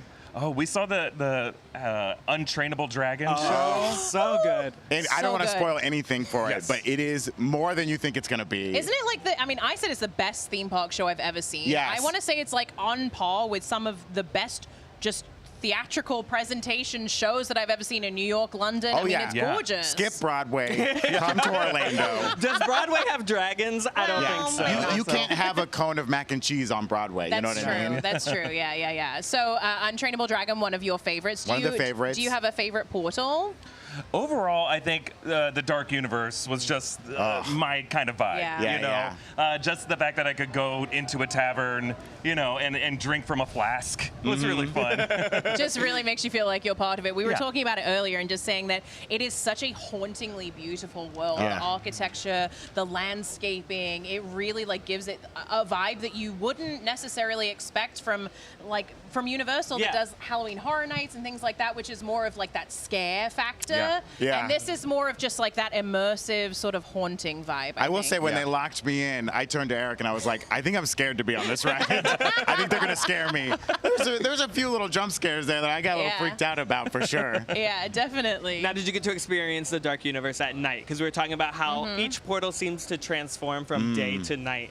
Oh, we haven't seen it yet. I can see it from we here. gotta add that to the checklist. But I mean, gotta get over there. We were in the Isle of Berk as the sun was setting, and it was and the Gorgeous. torches started to light. It was beautiful. Did you ride into any Vikings? Oh, They we seem to did. be Too many everywhere. Vikings. Some mean Vikings. We got heckled by a couple Vikings. I got asked where my beard was. Oh no! It was very sad. I gotta start growing that out. And I have kind of a beard, and it wasn't enough for them. It wasn't enough. It's not enough of a Viking beard. I don't think so. Oh my gosh, did you guys meet Toothless? Oh, we did. We did. And I was fortunate enough to meet Toothless with Twig. Hiccup tried to get in there, but I was there to You're meet like, no, no, Twig. Twig. Yeah. I said, Hiccup, wait your turn. I'm here to meet Twig. Yeah, I saw Hiccup coming back, and I said, Hiccup, I've just been talking to Toothless, and Toothless has just been telling me how much he misses you. And there's nothing else going on. As a special bond. Yeah. Of course, did you run into any of the baby dragons? We have Rough Runner, Dart, Pouncer. We did see a few of them. We saw some hatch in the show. They were flying around. Absolutely. There's some eating some fish, I noticed. Yeah. Yeah. I did see them Adorable. right before we got blasted with some ice from that dragon. Yeah. We kind of waited for too long, waited for something to happen until he blasted ice at us. Yeah, he blasted us with ice. We That's what got we're ice waiting for. blasted Yeah. for sure. What about Super Nintendo World? I mean, we were talking earlier about how you walk in and it is overwhelming and overstimulating, but in the best way. Yeah. Oh, yes. 360 degrees. I mean, that is exactly what I'm talking about. Yeah. Where it's literally every corner has something, everything you can touch, and it's interactive in some way. And everything feels like a game that you can play, and you really do feel like you're sucked into this world. Yeah, we got shrunk down at one point, which was insane. And luckily there was a red mushroom to get us back to normal size before we left. Perfect. But my fist is sore from punching all those blocks. I was raking up the coins. Were you? What was your high score? I think I have like 1,800 coins right now, which I'm sure people are dragging me for because that's not a lot. But I did that in just a few hours, and I'm impressed. It's not bad. Who's your power band character? I got Mario. Mario. Okay. What about you? I was Luigi, and that's what I wanted. Works. Okay. Yeah. We have Mario and Luigi right here. What's your power band? I got Donkey Kong. Oh. Listen, between all of us, we kind of have a say here. We have a I full said Princess Peach. I think, we've got the whole family here. Beautiful. Awesome. Yeah. Well, so you guys have been walking around this evening. When you first came to Epic Universe, when you first walked through the Chronos, what was that feeling that you had? I mean, so much anticipation surrounding this park, obviously. Years and years of anticipation for people like yourselves who have been following this. You finally walk through the Chronos. It's finally real. It's tangible. Everything is right there in front of you. The music swells. You can see all the sights. What's that feeling like? I mean, it's almost overwhelming. Like, it's insane how real it all is, and like how you just get totally immersed in it. And I'm still reeling from like walking through the Floo Powder, going into the Ministry of Magic. That is the most unbelievable thing I've ever seen. It's bigger than I thought it would be, and I'm still blown away by it. Yeah. Like, I'm just amazed at like how well it's designed to where they can.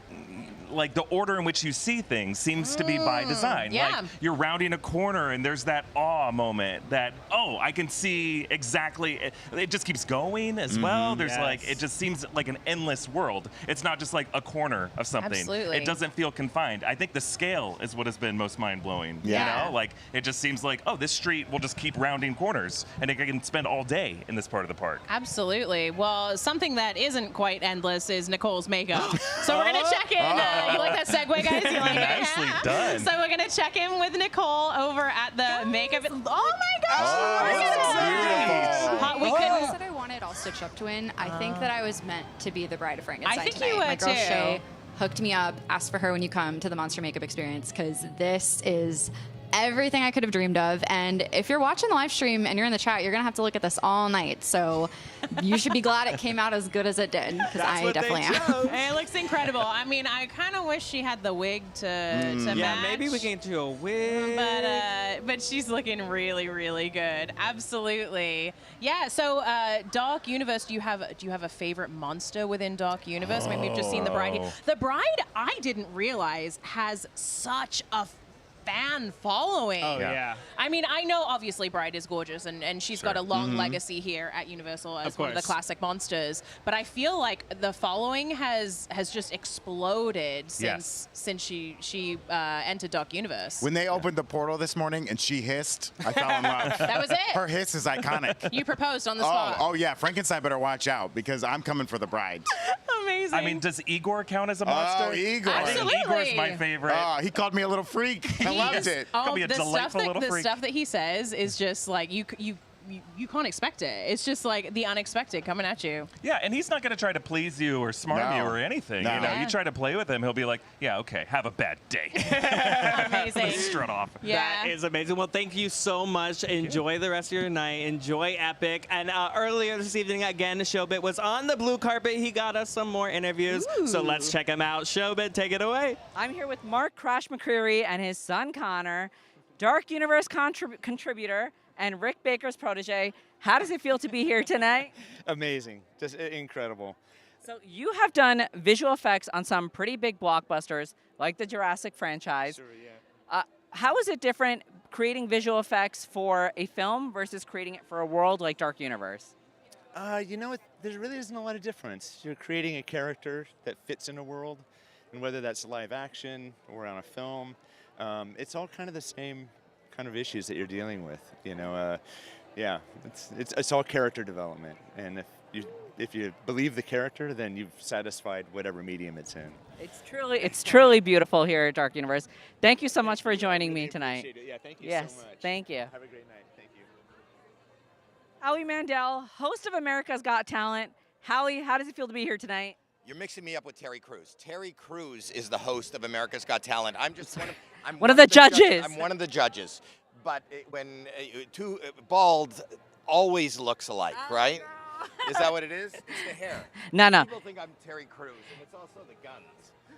I know, I'm not. I'm just Howie Mandel. You're more beautiful, but don't tell Terry Crews that. I'm more beautiful? Yeah. I'm feeling especially beautiful. And I'm having a good time. I'm having an epic time. You're having an epic time, which is exactly what I want to ask you about. So you've been describing the new season of America's Got Talent, the upcoming 20th season, as epic. It feels like it's one of your favorite buzzwords, but we're here at Epic Universe, and I need to know, how would you describe Epic Universe? And you can't use the word epic. I can't use the word epic. Well, who made you the boss? I mean, I think it's the perfect word. It's got the, especially, I'm a big nut for roller coasters. And I think, and I'm not just saying, it is the best roller coaster you've ever ridden on. If you love thrill rides, what camera is this? Either one. What camera? This has been the best show I've ever been part of. But I'm just saying, it's the fastest, scariest, most fun roller coaster I've ever ridden. The food is the best food. It's not like normal, what you would think of amusement park food. I will come here just for dinner. It's far from where I live, but I would bring my wife here for an anniversary dinner. It is amazing food. I'm not just saying that because you got this and this. It truly is. We are elevating theme park food here in Epic Universe. Elevating theme park food. You're elevating the theme park experience. I just feel elevated. Okay, so are we getting the golden buzzer from you? Well, that's just on the show. But if there was a golden buzzer for theme parks, it would be epic. I would hit it, and we would be showered with confetti. There it is. That's all I needed to hear. Thank you so much, Howie. I thought it would be sunnier than this. I brought an umbrella. I could use that, honestly. It's perfect for me. Why? Short size, fun size. No, this is just so that I don't have to wear sunblock or. Alrighty. Well, thank you, Howie, so much.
Welcome back, everyone. I am so excited to share a new exciting show I've been working on at Universal. Co-Stars is a new YouTube series that follows celebrity co-stars as they go for a spin on Universal's most thrilling coasters while also getting to promote their projects. Viewers will get a front row seat to every laugh, scream, and unexpected moment as their favorite celebrities face their fears, share behind-the-scenes stories, and let loose in our parks. This is the show where we're dropping names, launching them, and dropping them again. And it's the hottest new stop on the Celebrity Press Tour. Joining me again, the princes of Celestial Park, Bowen Yang and Matt Rogers, the very first guests of Co-Stars. Bowen and Matt, before we tease the show, I've got to ask you, what was it like riding Stardust Racers together, and who would you want to ride next? Nominate 2 people. Ooh, great Wow. question. Okay, well, I already know who I'm going to say, and I think you might love this. Okay. Meryl Streep and Martin Short. Yes. Get down Oh here my gosh. and get on this roller coaster. And I'm going to nominate Tina Fey, Amy Poehler. Yes. Yes, yes. They would all be right. great. All the right. iconic duos. Yes. Okay, Tina Fey, Amy Poehler, if you're watching, and Meryl Streep, Martin Short, if you're watching, Co-Stars here at Universal Epic Universe. All right, let's take a look at a promo for the show. Let's do it. Rule of culture number 1. It's actually rule of coaster. Welcome to Co-Stars, the show where we're dropping names, launching them, and dropping them again. My co-stars today are Matt Rogers and Bowen Yang. Hi, Yes. We are at Universal Epic Universe. We have the tallest, fastest coaster in all of Epic right behind us. Stardust Racers, are y'all ready to ride? Let's go. This is us, These are by us. the way. They got our faces exactly. You were Bowen's date to the Oscars. I had to go backstage immediately to get into my Wicked costume. So Matt was sitting next to a lovely seat filler. And then she goes to me, where's Bowen? This is the first launch, and here she goes. Oh my God. Oh, that's gonna be us. That's gonna be gaggy. I'm gonna be in your ear the whole time. Oh my God, there they go. Hi.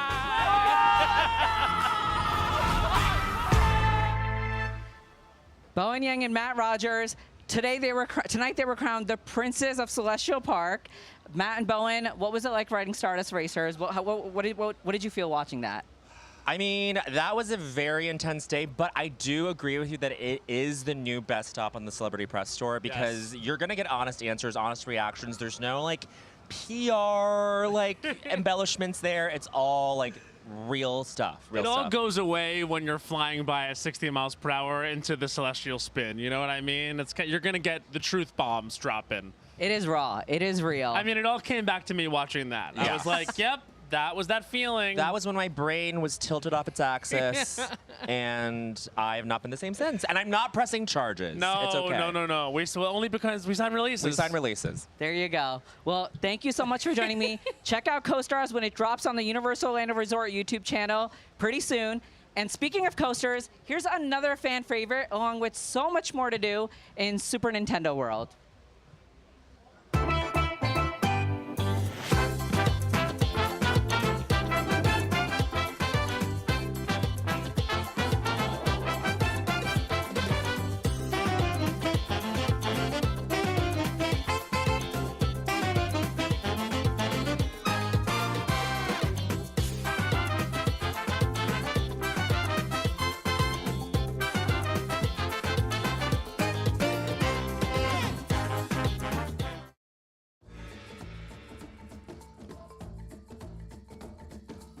Get ready to jump, roll, and crash through a lane like no other because we're diving straight into the action of Donkey Kong Country right here at Super Nintendo World. And we'll get to chat with someone who knows every barrel blast and jungle turn, creative director Andrew Padua from Universal Creative. Let's go.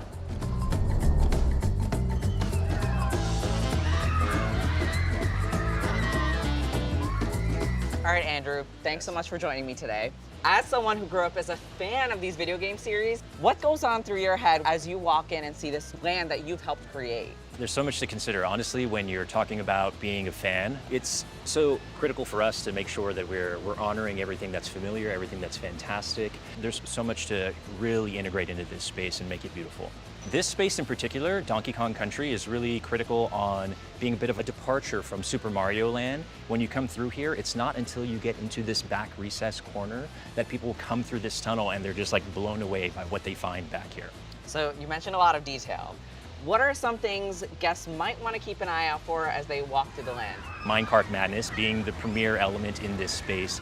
There are traditional elements that are always in the games. Discovery draws the guests and the players through all these different parts of the land. They want to find all of these elements in themselves. So you mentioned Minecart Madness. Yes. I think we've done enough talking here. Let's go check it out. I'm so excited. All right, we're outside of Minecart Madness, and before we get into the groundbreaking technology of this ride, I first gotta know, Andrew, what's the story behind this attraction? Minecart Madness is an opportunity for us to join the Kong family. And what's happened is here, there is a golden banana, and Tiki Tong and his clan, the Tiki Tak tribe, are trying to steal it. So what we want to do is we want to join those adventurers careening through all of these spaces and chase the Tiki Tak tribe out of here, keeping the golden banana safe. Andrew, we've gotta talk about this. How did the team bring that classic barrel blasting, track jumping feel from the games into a ride? Well, finding the right ride system, and in this case, developing the kind of ride system that really works for the story that you're trying to tell is such a critical part. All the dips and dives and rolls that are happening on this attraction, it takes an army, honestly. I mean, I've gotten to ride this a couple times, and every time I'm riding it, I'm always caught by surprise. So as someone who worked on this coaster, I'm always curious, what's going through your head? Story, honestly. Whenever we're developing these things, we're thinking about the guests, we're thinking about the guest experience, because that's what we want. We want guests to get off of this understanding what they went through, what they experienced, and how much of a good time they had. Woo! After all that action, guests will finally get a chance to meet the most famous resident of Donkey Kong Country, Donkey Kong himself. Andrew, I know it's a little too early for him to be out here, but what can fans expect from this meet and greet? So Donkey Kong obviously is this massive, bigger than life experience that guests will be able to come out here, get fist bumps and high fives and really having a great time with them. They're all gonna be able to get in here, get a picture with him. They're gonna love it. Well, I can't wait to meet him later, but right now, let's go check out some of the interactive elements of this land. Beyond the ride and character moments, guests can actually jump into the action with the power-up band. How do they work in Donkey Kong Country? Very similar to how they work in Super Mario Land and the entirety of Super Nintendo World. Here you can activate elevated experiences within the world in itself. It's not necessary, there's a lot of interactive, there's a lot of fun and play that guests can have in this space, but it does track a lot of the interactivity that you've already experienced. There might be a few added surprises knowing that you've been either there before or you've ridden the ride before, a couple other elements. I won't say it's really a great option. All right, so speaking of surprises, there are so many hidden around this land. What's one thing that you can tell us that guests definitely shouldn't miss? Oh, absolutely, that would be Rambi here. You don't need a band for this interactive, but it certainly elevates the experience in itself. But we invite guests to come along, play these bongos, find a certain rhythm, and really give them the opportunity to serenade Rambi out of his crate and activate the round. Well, big thanks to you, Andrew, and Universal Creative for letting us experience Donkey Kong Country in a whole new way. Genuinely a dream come true for us. Literally from barrel blast to jungle adventures, this place is filled with non-stop fun, and it's all waiting for you right here in Super Nintendo World at Universal Epic Universe. See you in the jungle.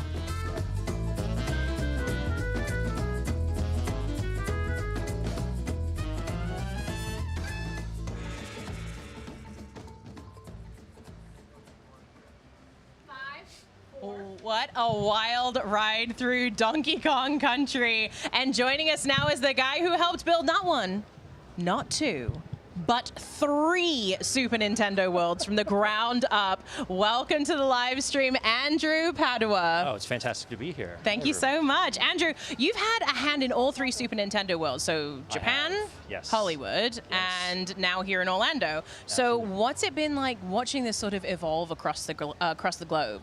It's been overwhelming, to be frank, and it's been a dream come true, honestly, like living out what feels like someone else's fantasy and what it is that they're perceiving, partnering with someone like Nintendo and being supported by Universal Creative completely to just go ahead with what yours and everyone else's dreams are. It's It's fantastic. It's been Yeah, we were incredible. talking earlier about how it's overwhelming and it's overstimulating in the best Oh, my way goodness, once you walk absolutely. through. Yeah. It makes sure to touch on all of the senses. Not one is missed. Yeah, exactly. So how did you and your team carry the fun and the essence that is Super Nintendo into this physical experience? The truth is, what Nintendo has at its core is play and discovery, right? And so as we're working through all of that, as we're evolving it with the partnership with Nintendo, we're constantly reminded to come back to what it is. I mean, there's so much that can easily bog you down as you're doing something like this, but when you get to the root of it, it's always that reminder. They're always there for you. The team is always there for you. And what it is that we do, especially when you start seeing guests coming through there and seeing how they light up and go to pieces, and really just realizing this world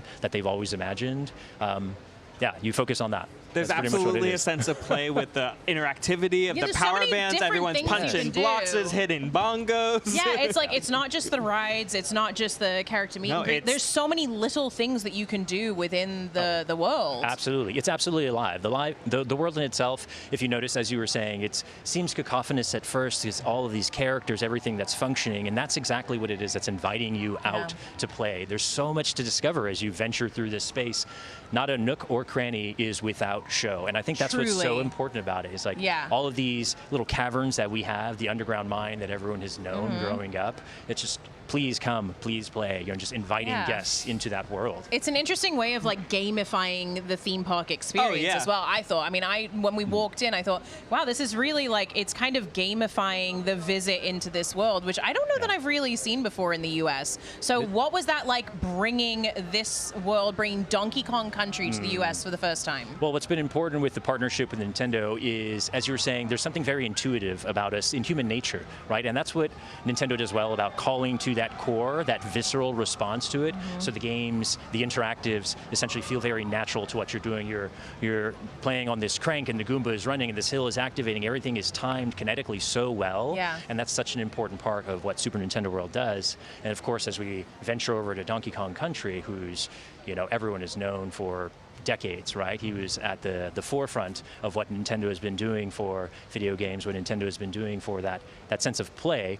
We made sure that we hit on all those appropriate beats, no pun intended, for Donkey Kong in itself. Well, speaking of beats, we were talking about the bongos bongo earlier. game, yes. Okay, so I have to ask you, have you done the bongos? Have you beat it? Oh yes, You absolutely. have? Yeah, Okay. yeah, absolutely. So I grew up as a percussionist, and so for me, I actually wanted to make it a little bit more difficult, but we tried a lot of varying demographics and people who, as they were playing through, not the exact same skill level, I would say, all the way. And that's what's important, right? I mean, it's not. It seems like basic rhythm, but it's activated and integrated into the entire land. So you hear the land rhythm, and that's what it is that you're playing through these bongos in order to lure out Rambi. I was going to say, I That's failed, a but a key little 5-year-old element. walked up and did it perfectly. So it can be done. Yeah, The rhythm was in them. Yeah, exactly. That really speaks to, as well, you were talking about the land, it just like hits on all of your senses. Yeah. I mean, truly. Yeah. Walking through Donkey Kong Country for the first time, what was your feeling seeing it come to life? It's been, as I mentioned, overwhelming, just really evolving it. This is Donkey Kong Country in Super Nintendo World, the first time in the US, as you had mentioned already, and the whole world as a whole just really evolved and coming into this crescendo of an experience when you see all of the planting, the juxtaposition of Donkey Kong Country to Super Mario Land and Mario Kart Bowser's Challenge. In that space, they all have their own unique, iconic flair. They have that flavor for each space. In Donkey Kong Country, you see the planting going in, the waterfall starts coming down, and you're in a whole other world. It's amazing. Yeah, speaking of flavor, there are a couple of pretty famous desserts that are in Donkey Kong Country as well. Have you had a chance to try them? I have, yes. You have? Oh, Okay, my so do you have a goodness, favorite? Well, obviously the Crush Cooler, right? Yeah. Of course. And then you can meet Donkey Kong. I got to meet Donkey Kong.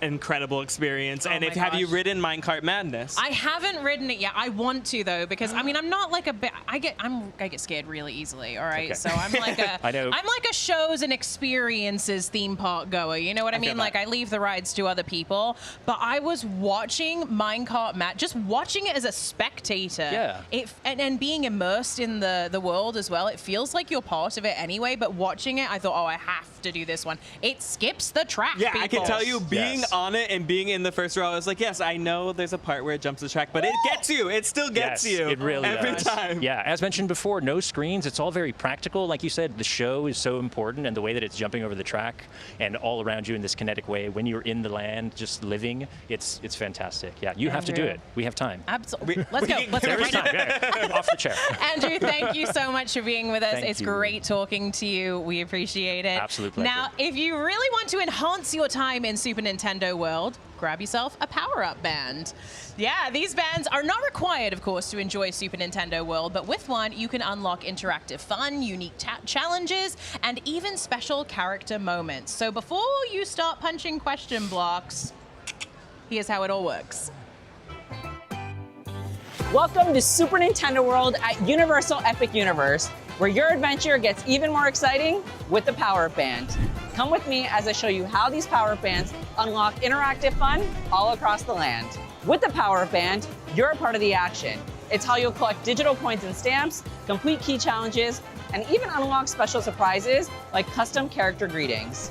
To get started, just tap your Power-Up Band at special locations throughout Super Nintendo World. Whether you're punching a question block or finding hidden surprises, there's always something new to discover. Some activities are just for fun, but others are key challenges. Complete 3 key challenges and you'll unlock the ultimate showdown against Bowser Jr. Keep track of all the coins, stamps, and keys you collect by pairing your Power-Up Band to Universal Play and the Universal Orlando Resort app. Plus, your band tracks your score on Mario Kart Bowser's Challenge. With the Power-Up Band, your character meet and greets get even more special. Some characters have enhanced greetings just for guests wearing bands. Here's a bonus. Your Power-Up Band also works as an amiibo accessory with your Nintendo Switch system, unlocking fun in compatible games. You can find Power-Up Bands right here in Super Nintendo World. Choose from your favorite character designs, Mario, Luigi, Peach, and more. With the Power-Up Band, you're ready to collect coins, complete key challenges, and discover all the hidden surprises waiting for you. Thanks for joining me, and get ready to tap, play, and power up your adventure in Super Nintendo World at Universal Epic Universe.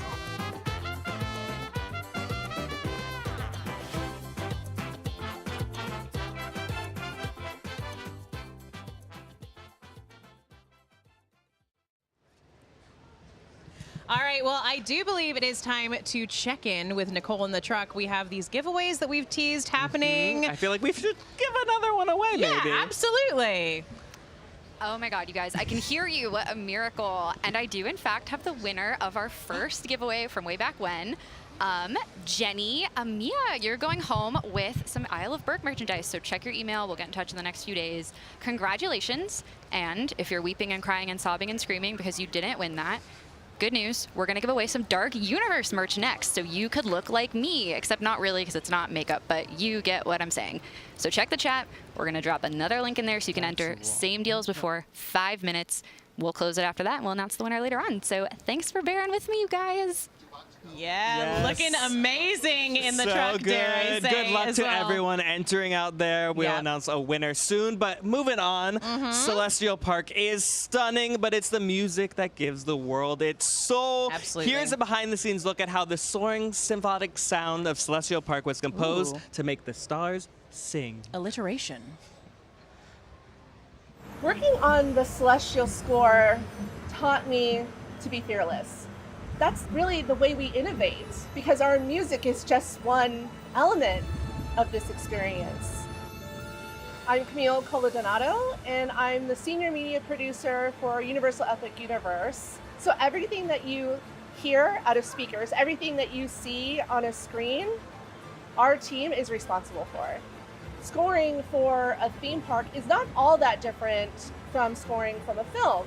Every minute of every second, we're trying to create an experience. Everything we do at Universal Creative, as we create these experiences, it's rooted in story.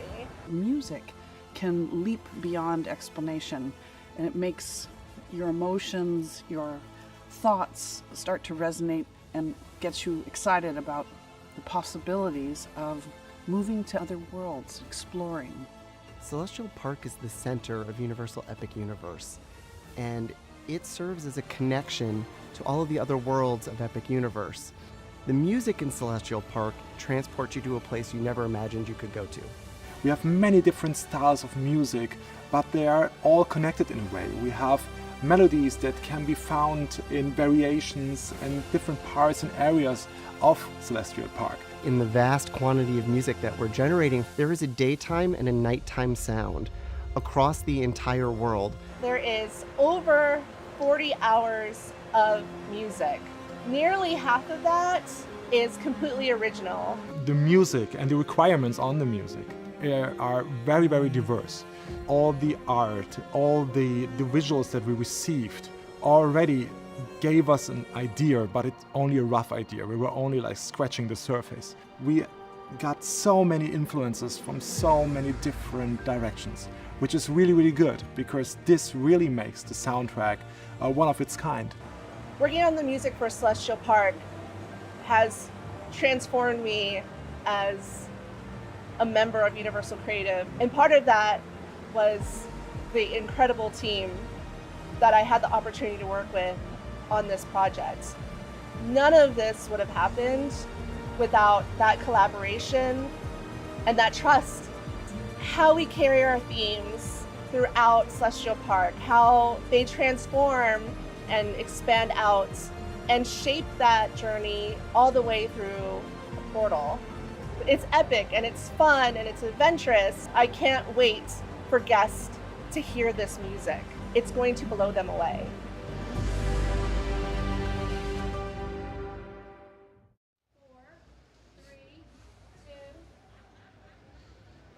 Well, she's stepped out of the video and she's joining us right here at the desk. Please welcome Camille Coladonato. Camille, it's so nice to have you here. Oh, thank you so much for having me. I was just saying, we've been talking about the music, I feel like, all night long. And honestly, the music of Celestial Park is so special. It really sets the mood. It's a story in and of itself. We're so glad that you could join us tonight. Thank you. So how long did it take to score and record all of the different music stories that guests are going to find in Celestial Park? I know you've been working on this for a long time. So this might be a loaded question. We have worked on the music a long time. There's about 40 hours of music in Celestial Park. Wow. A little over 14 hours of it is original.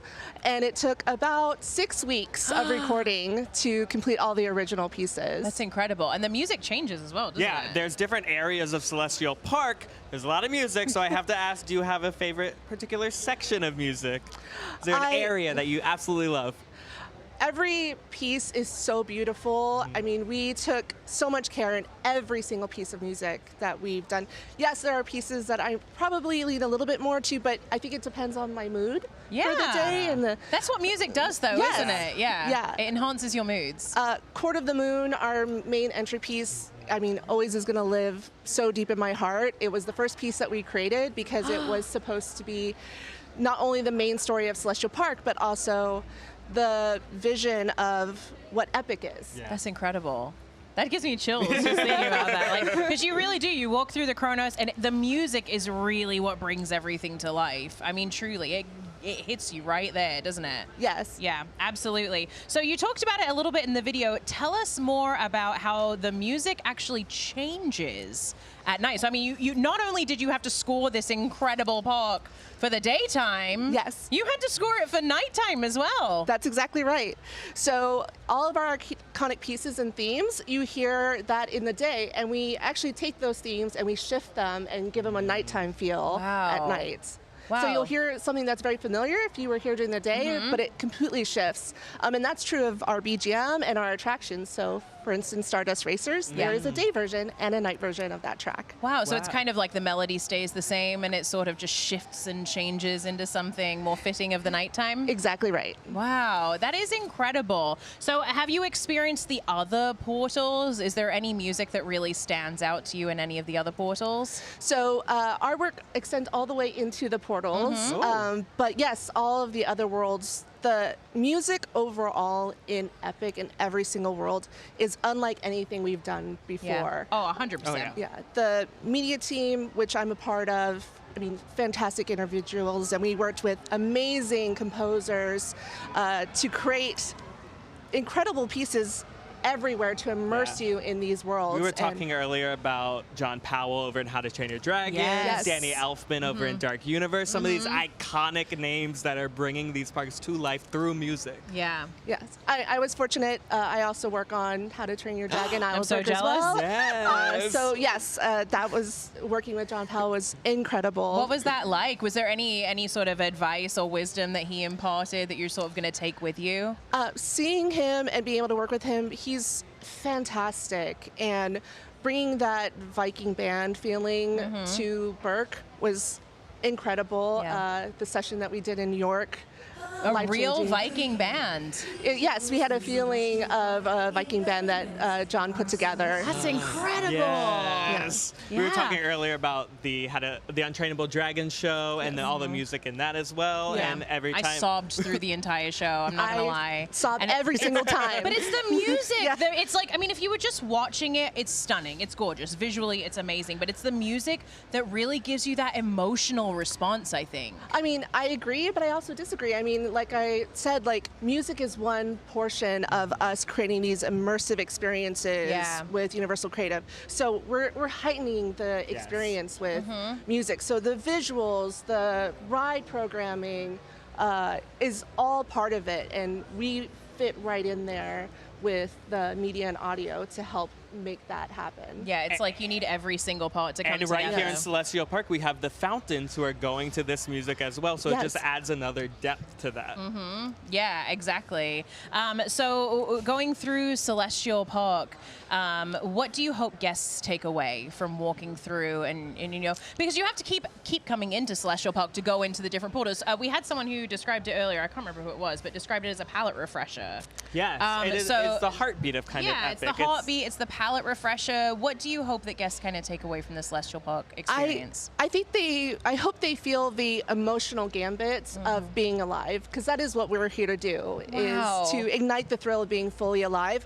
And yes, our music is epic and it's adventurous and it's beautiful, but it's also calm and serene in places, and it's refreshing. And that's also, like I said, depending on my mood, there are places that I like to go and just refresh and be calm, because that is a part of being alive, is having those moments as well. I can tell you one of my favorite parts. We haven't talked about this, Okay. but jumping on Constellation Carousel. I don't know if it's not a I can't normal believe we haven't carousel. talked about that yet. Oh my and gosh. that one as well. Anytime you ride, you could have a different score to your Yeah. ride as well. And it changes at night, right? Yep. Yeah, absolutely. Oh, the lighting at night is incredible. It's again a different ride from day to night. Yeah. So do you have a place within Celestial Park where you can go and sit just to kind of just take a breath, center yourself? I think my favorite place for that is right outside Atlantic. Our piece there is, you know, a little bit of fusion of Court of the Moon. We simplify it, but also have this kind of fun, plunky vibe. Nice. And watching the fountains and being outside of Atlantic with how beautiful it is and seeing Kronos and Luna, that's one of my favorite spots. That's incredible. Camille, thank you so much for being with us. We've enjoyed talking to you so much. The music of Celestial Park is truly unforgettable, and we loved getting a glimpse into how it all came together. Yes. Now, if you're anything like us, you're probably already thinking about how you can take a piece of Epic Universe home with you.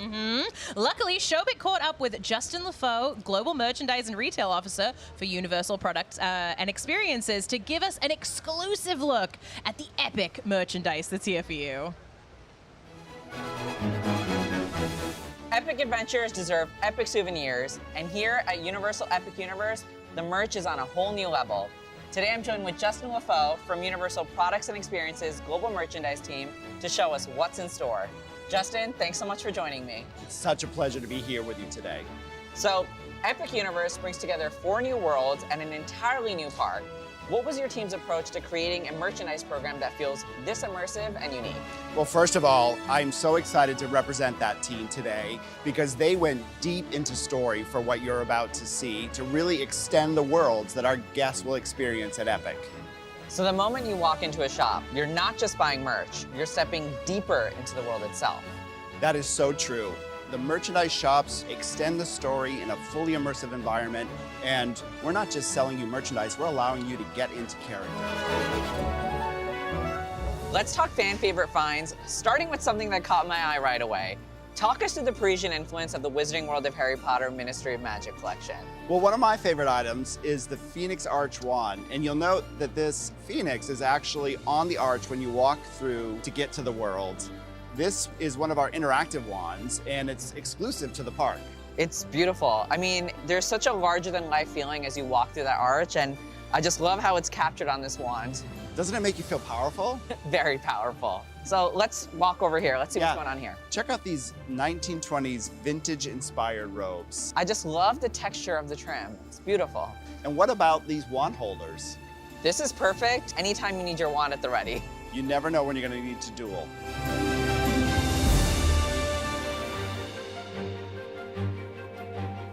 Donkey Kong fans, you're gonna lose it over this banana fanny pack. Isn't it bananas? But I've got to tell you, my favorite thing is the colorful Yoshi program. It's just so fun and playful. It's so vibrant and colorful, like you said. It really matches the energy of Super Nintendo World. You know what, speaking of energy, you're really gonna want one of these power-up bands when you enter the world.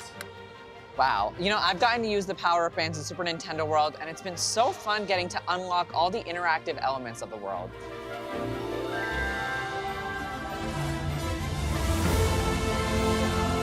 Warning, one stop through Berk and you're 80% more likely to train a dragon. Or become a dragon. Check out this mask with the lights and the sounds. What if you're feeling like a Viking? Well, we've got you covered too. We've got this incredible Viking gear. And who's that little friend over there? Oh, you get to adopt a dragon when you visit the store.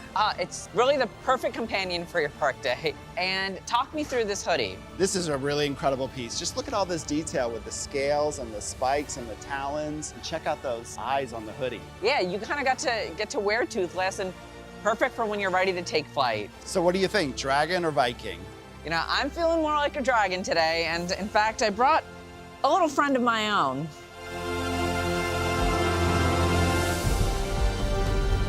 And if you've always wanted to go full monster, Dark Universe has you covered, literally. You have to visit Dr. Pretorius and discover what monster you are. Maybe you're Dracula, maybe you're Bride of Frankenstein, or maybe a little something special for you. Literally perfect for a little monster like me. Whether you're collecting, cosplaying, or customizing, there's no better place to suit up for your next adventure. We designed this for the fans. Okay. Big thanks to Justin LaFoe and the entire Universal merchandise team for giving us a first look at the incredible collections coming to Universal Epic Universe. Thank you. It's been a pleasure being here with you today. So, real talk, what can I take home with me?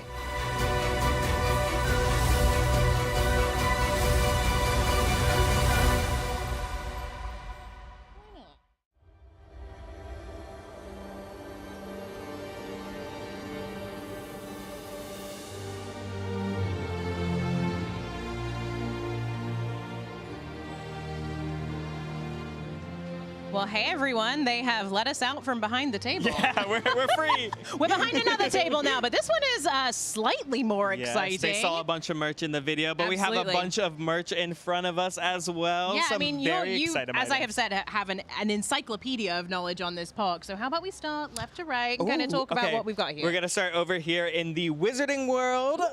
We have, of course, we're in 1920s Paris. So can't come to Paris without berets. A beret on your head. And every beret will also match your Hogwarts house. Amazing. So we have Hufflepuff berets, we have Ravenclaw berets, Gryffindor. Here's the Ravenclaw. Very nice. What house are you?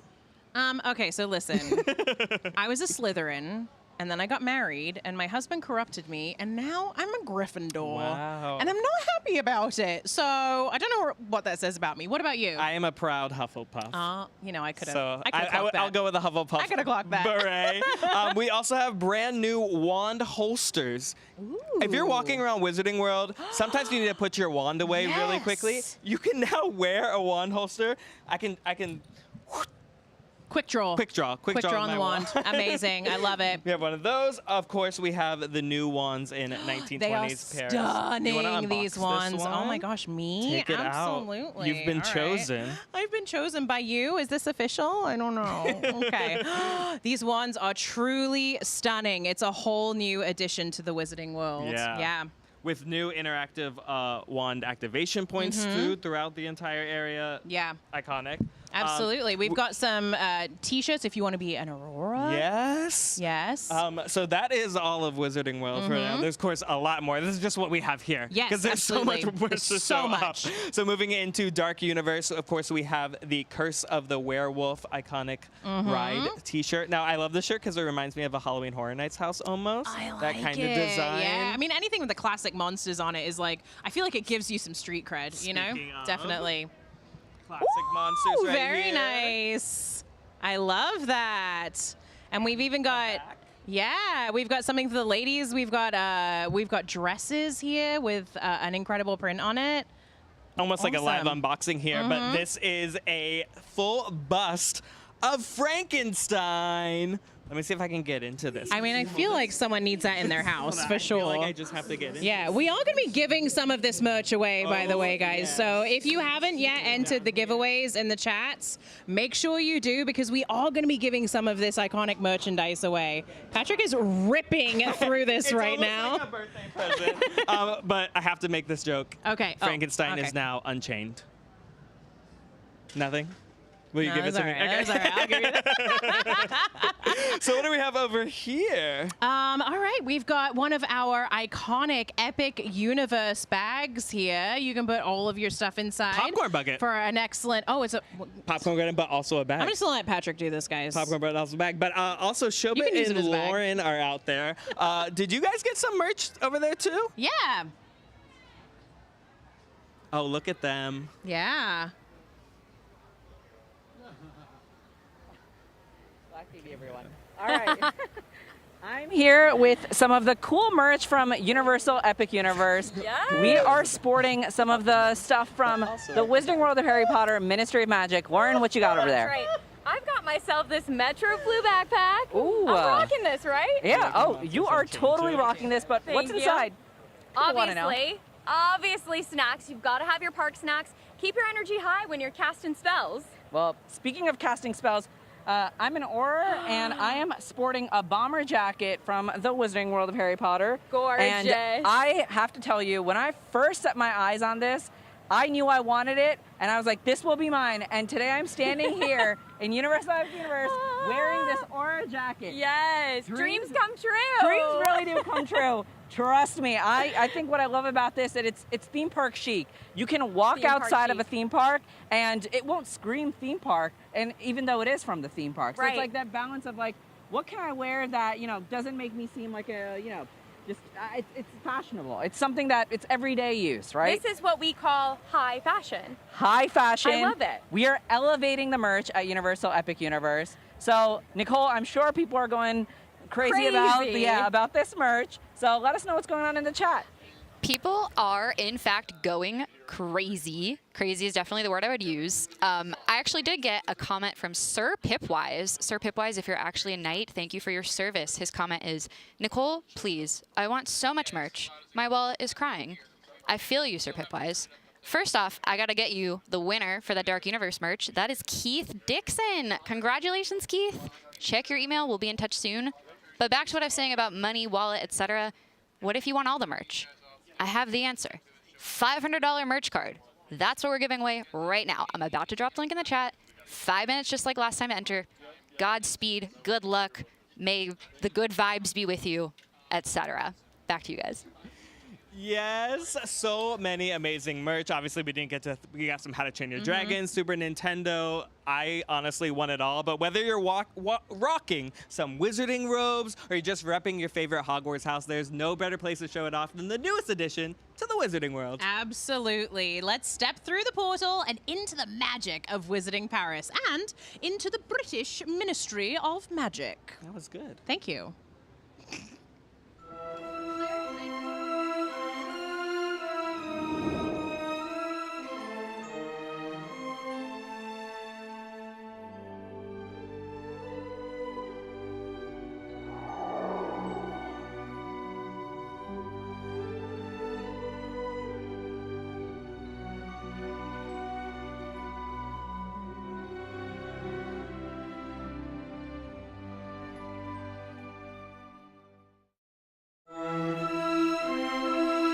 Welcome to the Wizarding World of Harry Potter, Ministry of Magic, where magic, mystery, and adventure all await on the wizarding streets of Paris to the British Ministry of Magic, all here at Universal Epic Universe.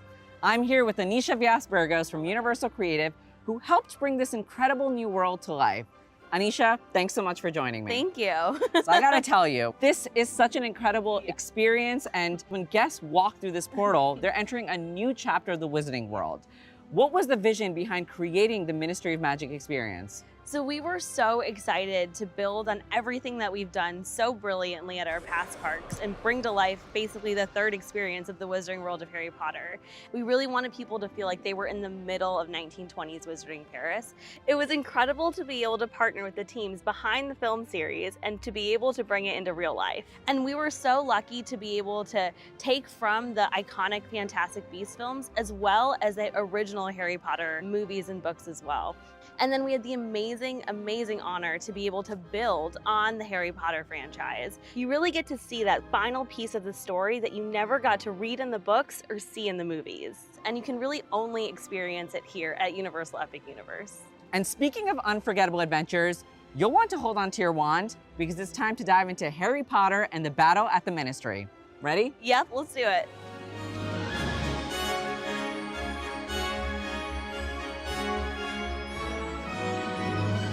Anisha, this ride is absolutely groundbreaking. I've been so lucky to ride it. What makes Battle at the Ministry such a unique experience for Harry Potter fans? I think it really starts with the story, and we get to really add on to the last book and the last movie that everyone has seen. And you get to see Umbridge stand trial for her crimes. Getting to finally bring her to justice, I think it's just an incredible story to tell. Well, the Metrofloo journey and the omnidirectional lifts are just incredible.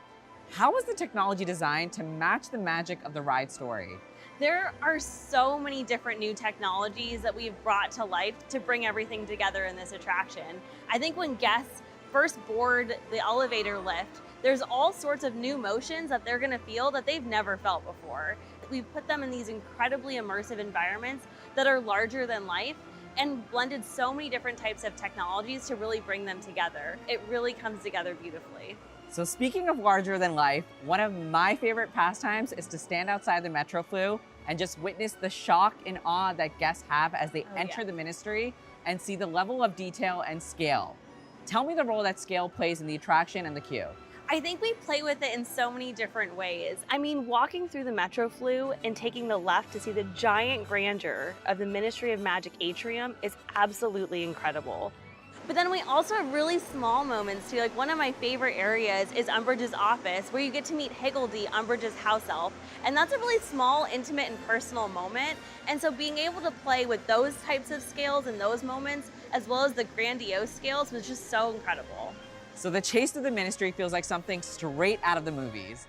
How important was it for your team to capture the cinematic energy for guests? Oh, it was so important. I mean, we really had to leverage every piece of this new ride technology that we've created to deliver all the power that guests would want in some experience like this, but also all the fluidity as well. We really had to push the envelope of ride systems to be able to deliver the experience to guests. And deliver you did.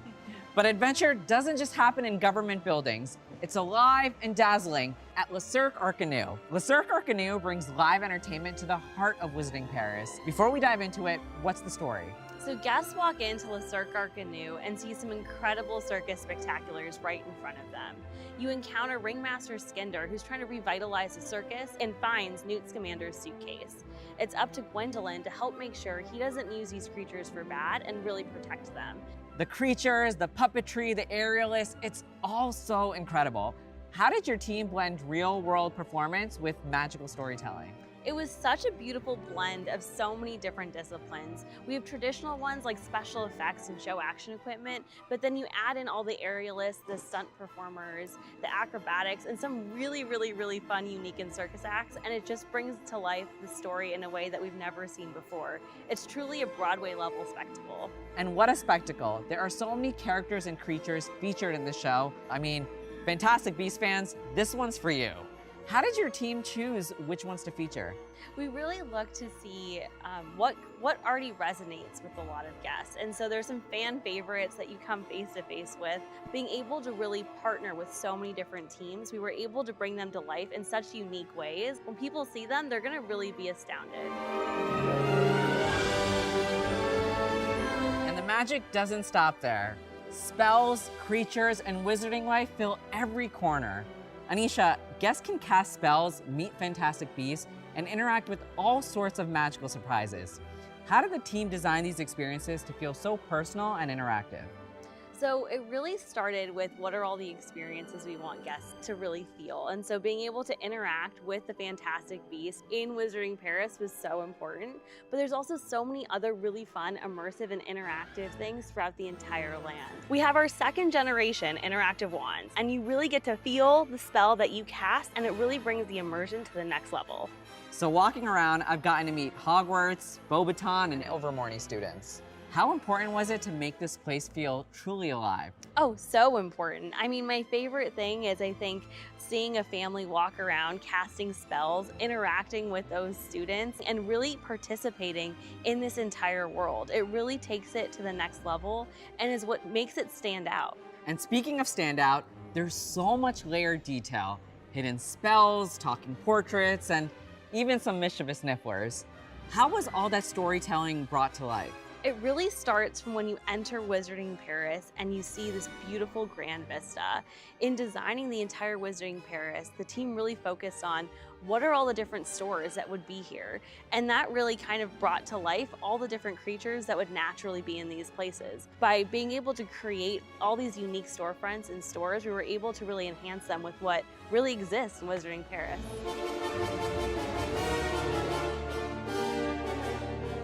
All right, Anisha, before you go, I've gotta ask, there's already so much buzz and positive reception surrounding the Wizarding World of Harry Potter Ministry of Magic. How does it feel hearing that and knowing that your work is now going to be a part of guest Universal story? It's honestly so special.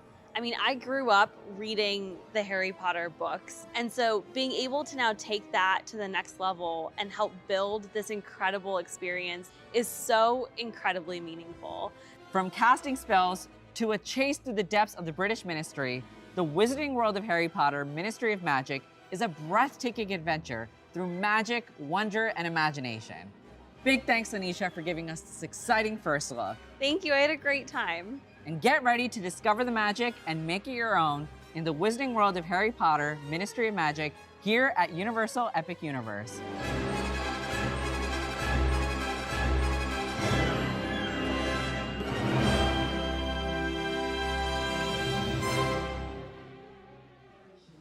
And truly, just like magic, here's Anisha with us on the live stream, fresh off her world tour of Wizarding Paris with Showbit. Thank you so much for being here this evening. Thank you, guys. So how has the night been? You've literally seen the Ministry of Magic from dirt to what it is now. Like, what are the feelings of this night for you? It is so exciting. It's so incredible seeing all the guest reactions, and I'm so excited for everyone to walk through, our portal and the Metro flew tomorrow on opening day. Wow, and obviously this new world blends 1920s Paris from the Fantastic Beasts series to the British Ministry of Magic from Harry Potter. What was the idea like combining these two eras? It was exciting because we really wanted to build on the incredible Fantastic Beasts franchise and bring people up close to the Fantastic Beasts and Wizarding Paris.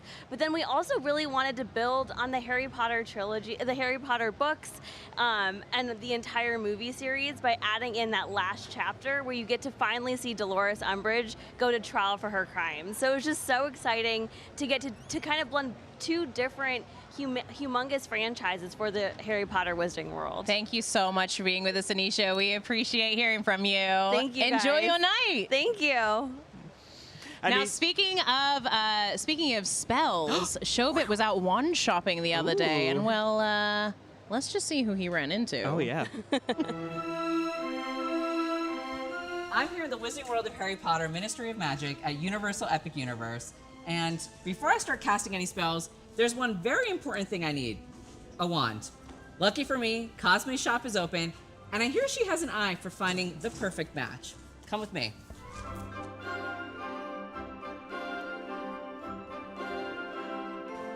This is beautiful. Oh my gosh, there's so many wands. Oh, where do I start?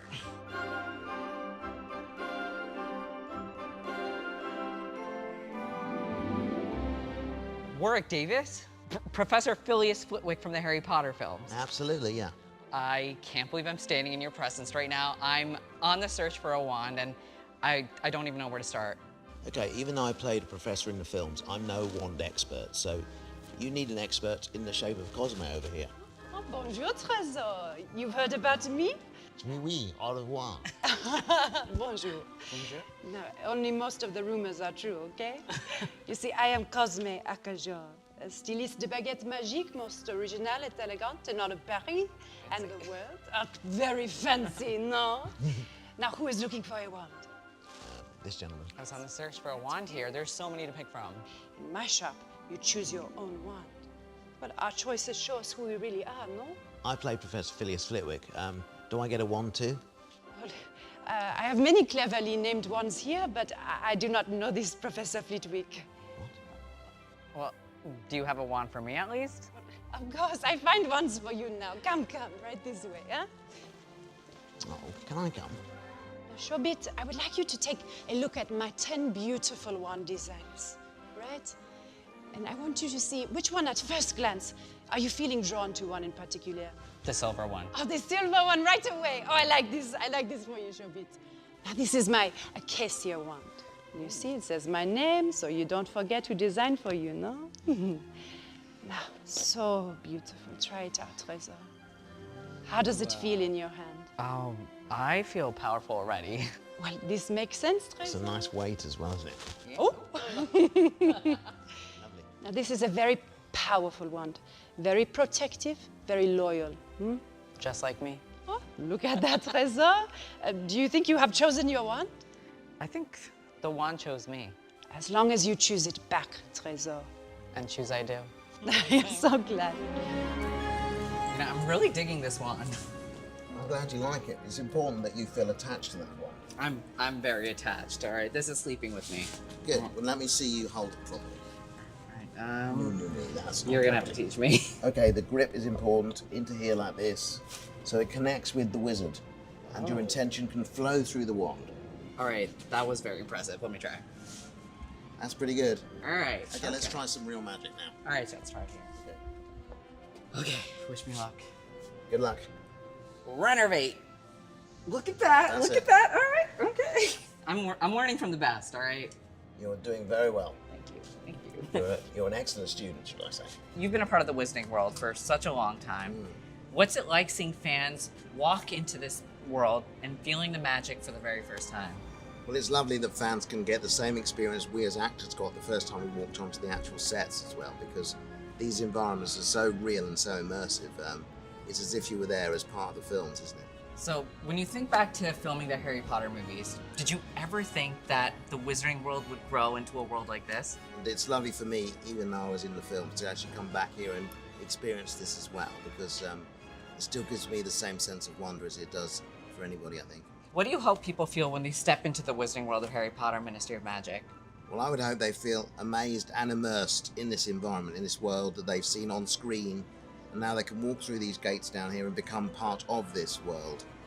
Warwick Davis, magical legend, spell coach, and absolute icon.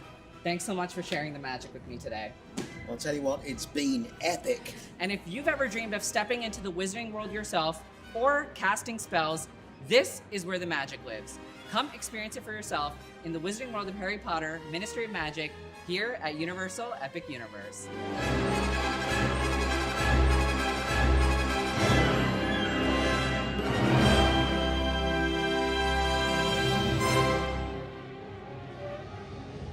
So we're just a few minutes away from the moment in time, an incredible, spectacular closing to our night, but we had someone sneak in at the last minute over here. Universal royalty, dare I say, over here. A universal celebrity. Yeah, yes, a universal celebrity for sure. Patrick Braylard, lovely to have you here, Patrick. It's wonderful to be here. How are you feeling tonight? You're walking around. I mean, the emotions tonight, I feel like, are just running so high. It really is. It's a culmination of almost a decade's worth of work for the entire team, and there's been so many people that have touched this park, so it's really a joy to watch people's faces as they go into each portal and experience the worlds. Yeah. As guests walk into Epic Universe for the first time, what do you hope they take from it? How should they feel? I don't know about when they first walk in, but I know the lasting memory that I'd like them to take with them. I love the idea that people are building memories. I mean, we're going to be the inside joke at a Thanksgiving dinner. Yes. We're going to have all of these different types of memories that people spend their day or their week here experiencing in Epic Universe. Is going to be something that they're going to take with them the rest of their lives. And that's something that we've always striven for as far as the stories we tell. Yeah, so much hard work has gone into this park, from construction crews, from the creative standpoint, getting everything ready, team members, everything. Yeah. I mean, it must be incredible seeing it all just come to fruition, come to life. It is breathtaking when you watch the look on people's faces or the tears coming down a grown man's face as he sees something for the very first time. Thank you so much, Thank Patrick. you. We appreciate you being here. Let's move go. on to the moment in time, everyone.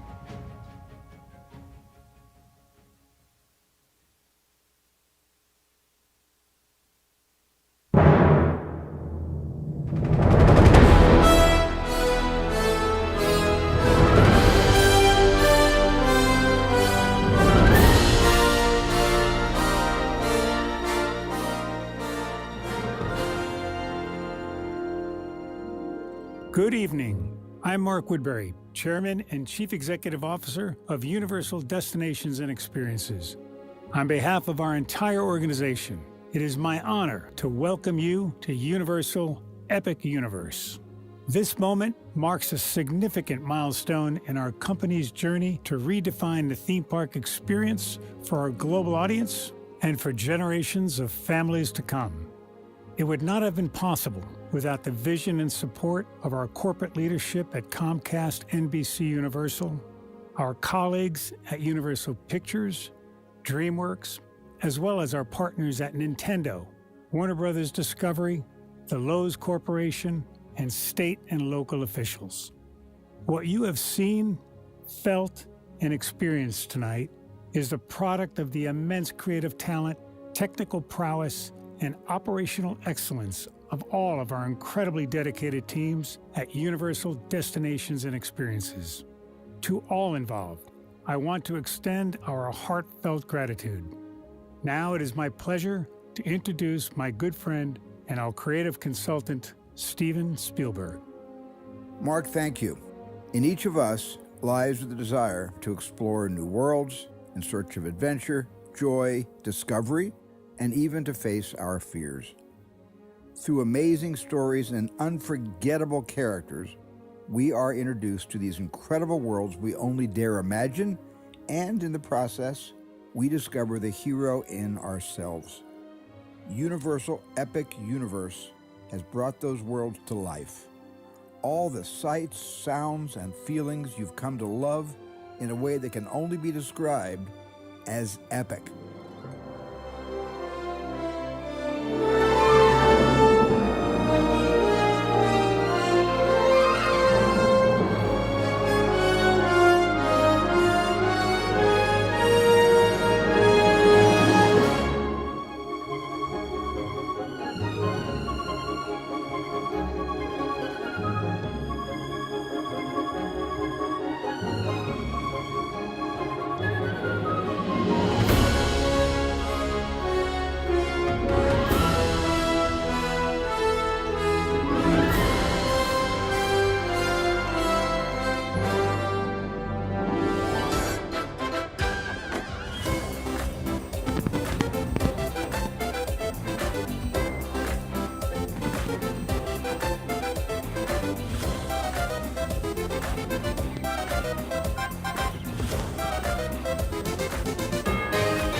Thank you for joining us.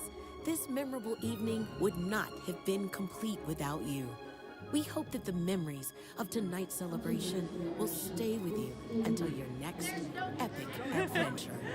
Well, everyone, I genuinely sobbed through that As entire we thing, wipe so my the makeup tears is all away. over the place. I'm so happy we got to have this once-in-a-lifetime experience all together. We've all talked about so many times how it's a full circle moment for us. So really quick, I just want to find out what our favorite moments of the evening were. Shobit, do you have a favorite moment this evening? I mean, apart from this, I think my favorite moment was just getting to celebrate the grand opening of this with everyone and just seeing everyone's smiles as they walked into Epic Universe. I think that's the most fulfilling moment. Yeah, sharing this park with the world.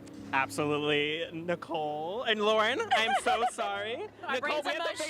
My brain's a mush at I this was like, point. Nicole, she's in a truck somewhere. How is Nicole? Is she crying? Well, I'm sure she is. Probably. But Lauren, did you have a special moment from I tonight? need like so many 5 to 10 business days to recover from Truly. this.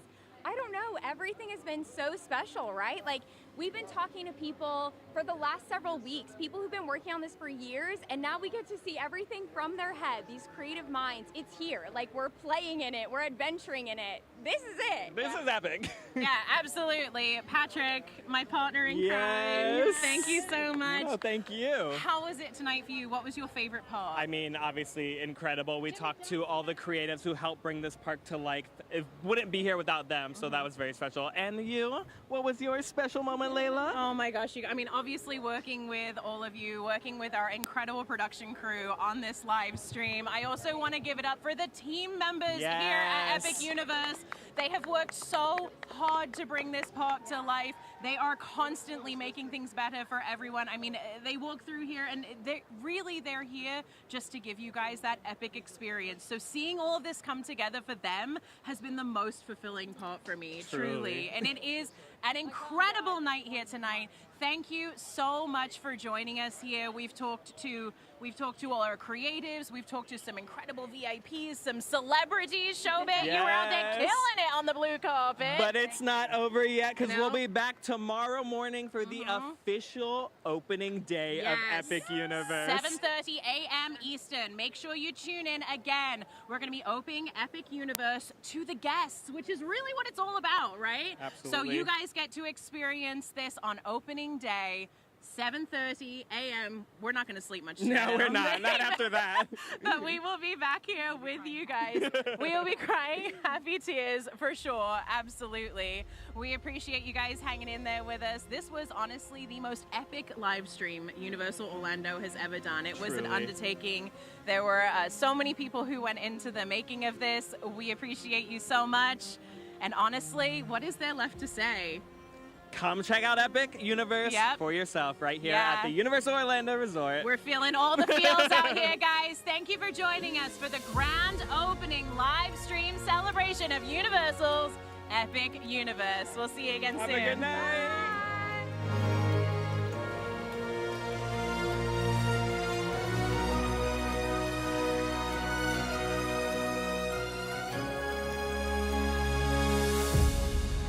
Good evening. My name is Mark Woodbury. I'm the chairman and CEO of Universal Destinations and Experiences. Well, we're finally here. Tomorrow we begin a new chapter at Universal Orlando Resort as we open Epic Universe. We built this place for you.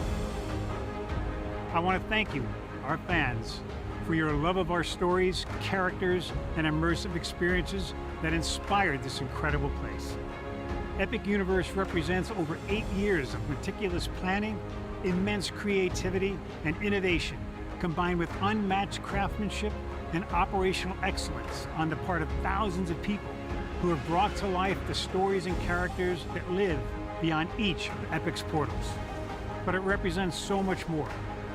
Your love of Universal and the deep connections we've shared together here in Orlando over the past 30 years inspired us to dream bigger and to push the boundaries to create something extraordinary for you and for generations of fans and families to come. And tomorrow, as we open Epic Universe, I can't wait for you to experience this place for yourself. Now it's your turn to step inside, to lose yourself, and to share this place with the ones you love most. As we open this park, We hope your world becomes a little more epic. Tomorrow, Epic Universe becomes yours.